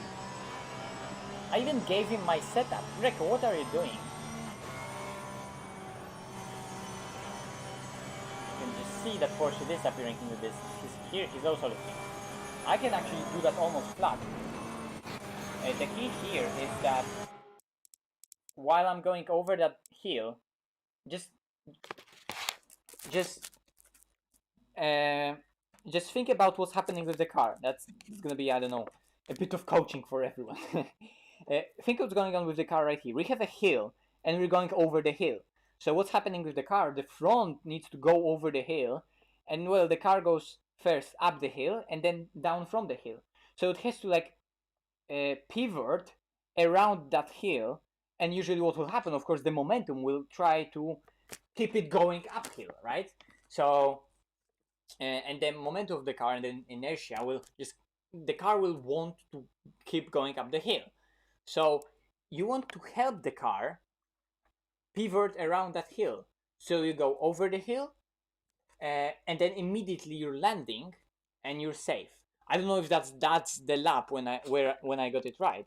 But what you want to do is lift right here, so you move the weight of the car forward, and you're literally helping the car pivot around the hill, and then the front settles down so much easier because you actually help the car pivot around that hill, and the front goes down a lot easier, and it won't go flying. Because if you would kept it flat over the hill and then lift big time after it settles down to make the corner, then the front would rise over the hill way more, and you would get the understeer. You would lose a lot of aerodynamic, especially with a car like a Porsche with light front. It would just go flying. So you go off throttle right here really early, and then the front bites into the road immediately. But also because you're doing that, you're in charge of what's happening. You just it can be so much smoother and controllable because it's not you reacting to the car, it's you making the car do something. So that's a good, nice tip to go over the hill. Just lift a bit, and you can see the car almost stays flat, and it's low down for setup. And you can see how the car literally stays flat, full to the road. It's a small lift. You help it pivot around that hill, and it just rotates and around that hill. The front stays as much to the ground as possible, and then you can immediately go full throttle and keep that speed going. While Greco behind me, you can see how much he's lifting. I don't know, maybe he had damage or something, but you can see here, now he's lifting after the hill. He needs to lift so much more. And then you can just throw it into the skyline. Lift early, and then keep the speed. Anyway. That was with damage anyway, so... How many race wins have I lost because of internet? Well, a few definitely. Well, we lost the fucking SPA 24. That's the biggest one probably. That's the one that I can't still forgive myself. We should have put someone else into the car to just bring it home. I wanted to bring it home because we had problems with the brakes. We had again no brakes at the rear at the end of SPA 24. We already first SPA 24 we did. First SimGrid SPA 24 we did with no rear brakes in the AMG and we came fourth. And here it was again with no rear brakes. So I wanted to go into the car because we weren't still sure what's gonna happen. And our strategy was really close, and we needed fast driver in the car. And Michael Tauscher did all his driving stints that he could, and of course Killian did a lot in the night, so he was tired. And I was fresh in the morning. That was just the plan. That was the plan, to put me into the car for the end of SPA 24, and that was our strategy. And my internet was still fine, and I had what I thought was enough data to finish the stint. And we wanted me into the car because we were running out of the brakes, and we wanted to keep that safe gap. And I was maintaining that gap even with no rear brakes or fading rear brakes. We had still some of them, but I'm almost sure that at the end of the stint we would have no rear brakes, like nada, no brakes. So the car was funky to drive. Like only when you do a 24-hour race you can experience how it's actually to drive with no rear brakes. Like it's not only about putting the brake bias as forward as it gets. Like it has literally no rear pads, and it's not there's no retardation on the rear axle. And it's not only that it doesn't help, that it doesn't brake, because majority of the braking in the straight line is still done by front brakes. So braking distances are extended just a tiny bit, but modulating the brake is so hard because you start with trail braking, and when you're full on the brakes, maybe the rear pads are still biting a bit, but then you lift off the brakes and then you have nothing on the rear, literally nothing. So you can't rotate the car with trail braking. At least you can't induce any rotation with the braking itself. You can still trail brake and in a way that you're distributing the front grip for both turning and braking, but you can't induce any rotation with rears without any rear brakes. So that was the issue. But anyway, it was all going fine. It was 20 minutes to go or 30 minutes to go. I think 20 minutes to go. And yeah, my internet just went like, nah, there's no more internet, mate. So that was a shame after me being in the car for already like 1.5 hours. And being on a very last stretch. That was one of the best races we've done. We had an amazing car. We were prepared well. Yeah, 26 minutes. That was heartbreaking. I was so sad after that race. I was so sad for like entire day. I was so sad. I was just broken. But I guess we're kind of over it right now. Let's see. I think this weekend we have actually Suzuka 10 hours, and we're going for another victory right now. Yeah, let's bob for Donington, but like, just don't say it. That doesn't make it any more better. That just doesn't. It's the win of the fucking SPA 24. It's the biggest. It's the biggest alongside SRO races. That was the biggest endurance race, if not the biggest race held on ACC. Period. Like SRO was as prestige, I think, but I think I can like really safely say that was the most prestigious and the biggest race ever held at ACC, even though it was such a big meme BOP wise and weather wise, because like Aston at Spa in the wet, bruh. No, with no success ballast from previous races. That was a certified bra moment. Just like lol. Yes, SRO is using their own BOP.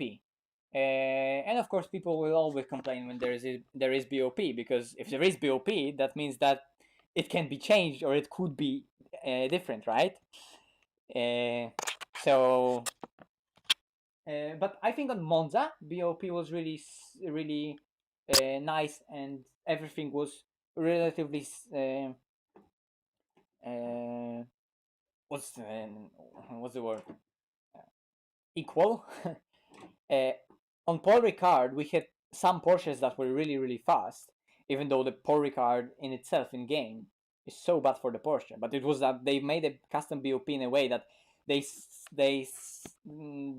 gave all the other cars like 40 kilos, and Porsche had no ballast.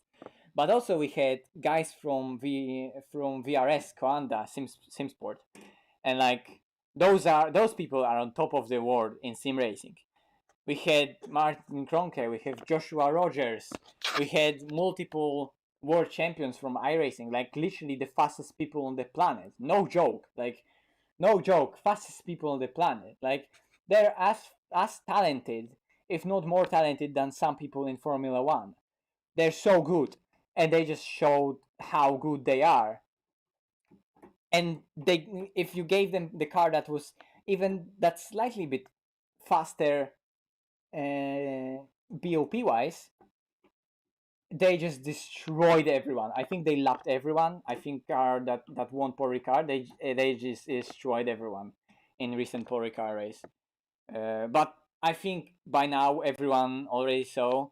Everyone saw the lap that Joshua Rogers did in the practice. That 50 to 1. That's just amazing lap.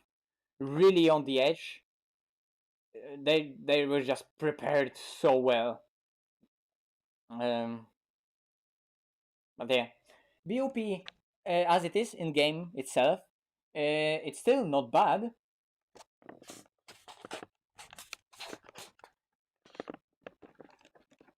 Yeah. I saw that race. Of course, I saw that race. I don't think there was in the history from like last 6 years, SRO race in history.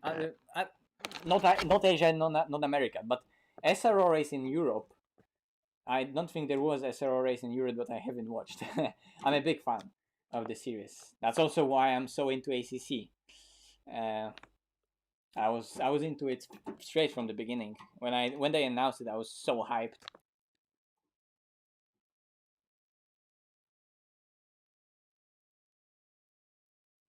You think everyone would drive Aston? Aston isn't that fast overall. Like it was good for Spa 24, considering the weather. It's relatively good for the World Cup, considering 75-minute stints. Still, first round, Bentley won, and Audis were on the top, and Ferraris were up there. We'll see how it's gonna be on Donington. Aston isn't that fast overall. I mean, come on. Okay, there was a big crash at the beginning, but still, look at what's the grid. Audi, Ferrari, Porsche, Audi, Aston, Ferrari, Honda, Nissan, Aston Martin, McLaren, Bentley, Aston. There's Lambo, but fast Lambo driver, he would be somewhere up there as well. Faster McLaren, he would be up somewhere here as well. Faster Bentley, he should be up there some here as well. What other fast cars we have? Or is literally everyone here? AMG on Bathurst, it would be also here.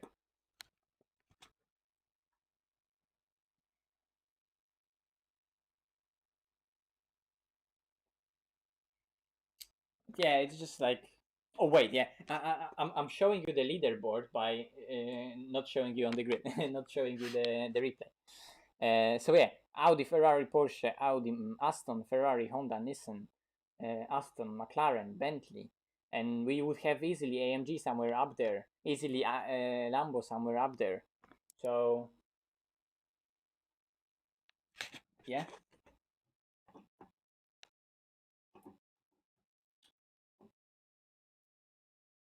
Oh no, wait. I need to change us from just chatting to just ranting. I need to change it to just ranting. Kevin Estre is an absolute beast. That was two opening laps of Kevin Estra were absolutely amazing. Some overtakes that he went for on the outside, he just drove around some cars like they were standing still. It was absolutely extraordinary, absolutely amazing. They deserved the win, even though it wasn't fully N24. It was like more like Nürburgring 12 hours or 14 hours, whatever they did. But they still deserved the win finally. And yeah, going back to that Paul Ricard in real life, 6 hours. Yeah, those Porsches had they just had straight line speed, and we had a lot of discussions, especially on Aris Drive's Discord, about Porsche's top speed. And I don't know, they're still defending the game that it's all how it should be, and that different BOP, different year still has something to say. But me personally, I think that physics, it's not like physics are broken. I'm not saying that physics are broken, but some differences in physics and some different accuracies in them make that final difference in final result. That Porsche has that additional just drag at the top, just a tiny bit more than I think it should have. But then again, in the game, it has amazing acceleration, just amazing acceleration. So I don't know, maybe in real life it doesn't have that much acceleration, but it has a bit more top speed.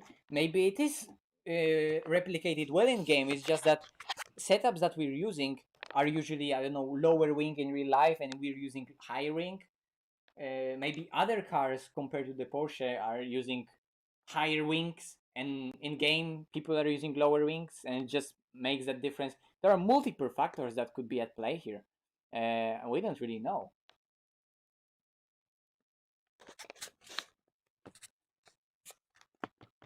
Sorry for those sounds. I'm holding my headset in my hand, so you can hear all those creaking and cracking and whatever. But yeah, they're improving the game bit by bit, and of course, new Assetto is coming 2024. And if rumors are correct, and people are saying they're building their game on finally another in-house engine, they're gonna go all in with physics. They love physics. Kunos love physics. And Aris just loves to implement all those good stuff. And saying that ACC has something wrong here, something wrong here. No sim is perfect. All sims have their quirks in terms of how physics behave, but the state of ACC right now, it's really impressive. And the state of physics, how it compares to real life, and how you can have those races, how it replicates the GT3 series and SRO series with on Pirelli tires. It's really extraordinary. It's really amazing. So let's see what Kunos boys are gonna bring us in 2024. Really excited for that. Yeah, but we need, like Xavier is saying, we just need to survive up until 2024. Can we see me in the race car anytime soon? I doubt that. I don't know. You don't know what life is gonna give me. But I'm not expecting that anytime soon. No. I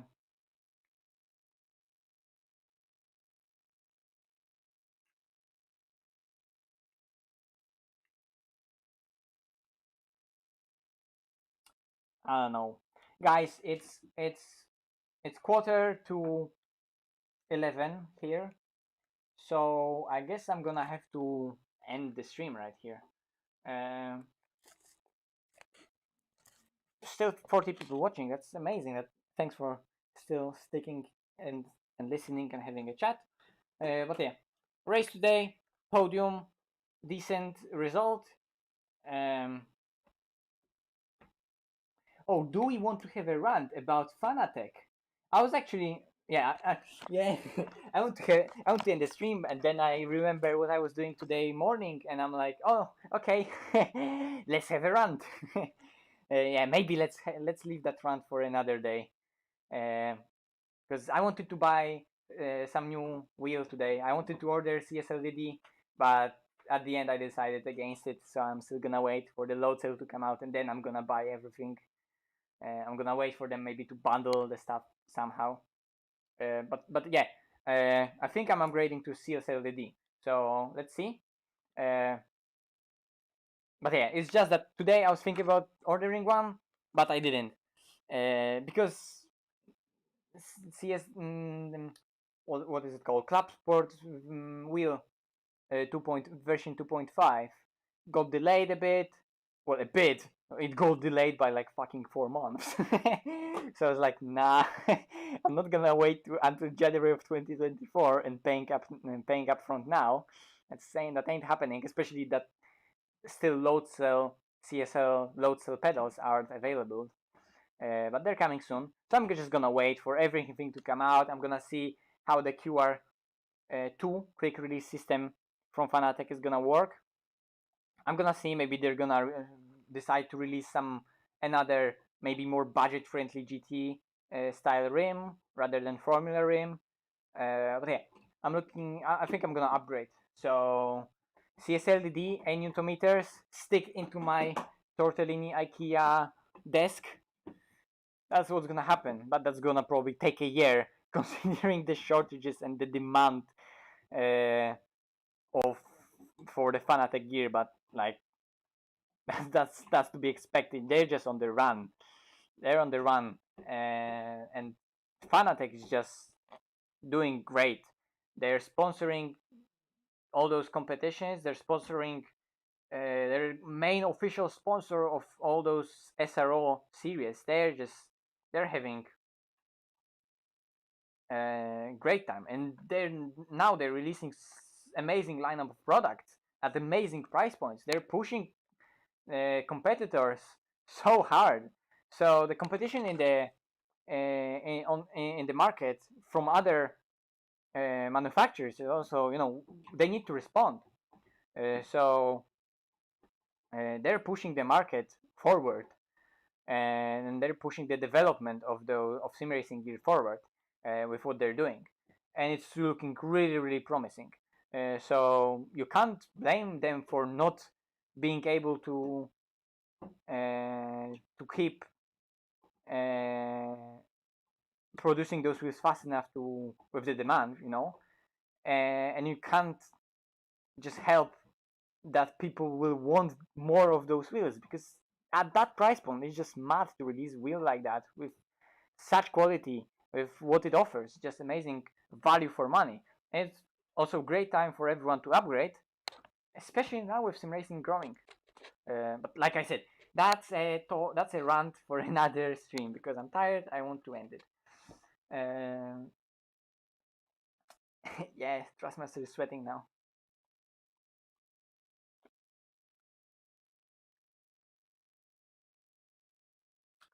Okay, Vancy, I'll read that.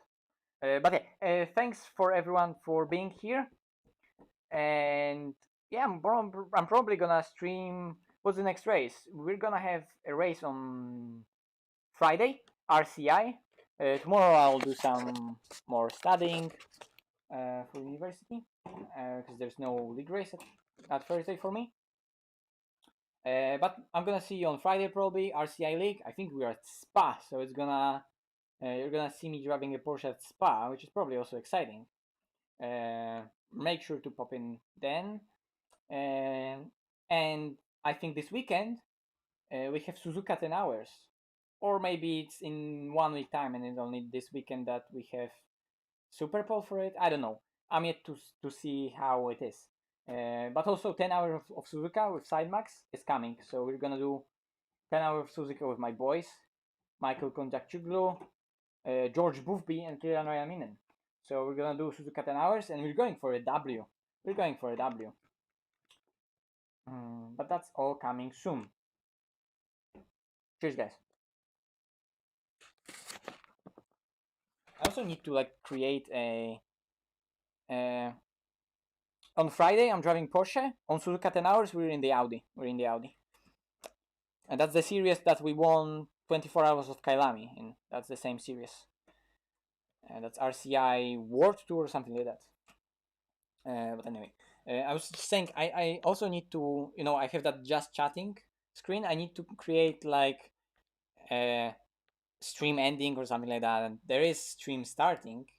and I have so many nice screenshots that I can create more of those screens like that. I really like how they look. I really love those screenshots. So yeah, anyway, I need to create more of those so the streams actually look nicer. I finally need to get hands on the better microphone and better headset, so you can actually understand what I'm saying when I'm talking fast and I'm mumbling. That's gonna come soon, but a lot of people are watching. I see they're really interested in the channel, and the channel is growing so fast, so happy days. But it's time to end. I just can't stop. Good night, guys. Cheers.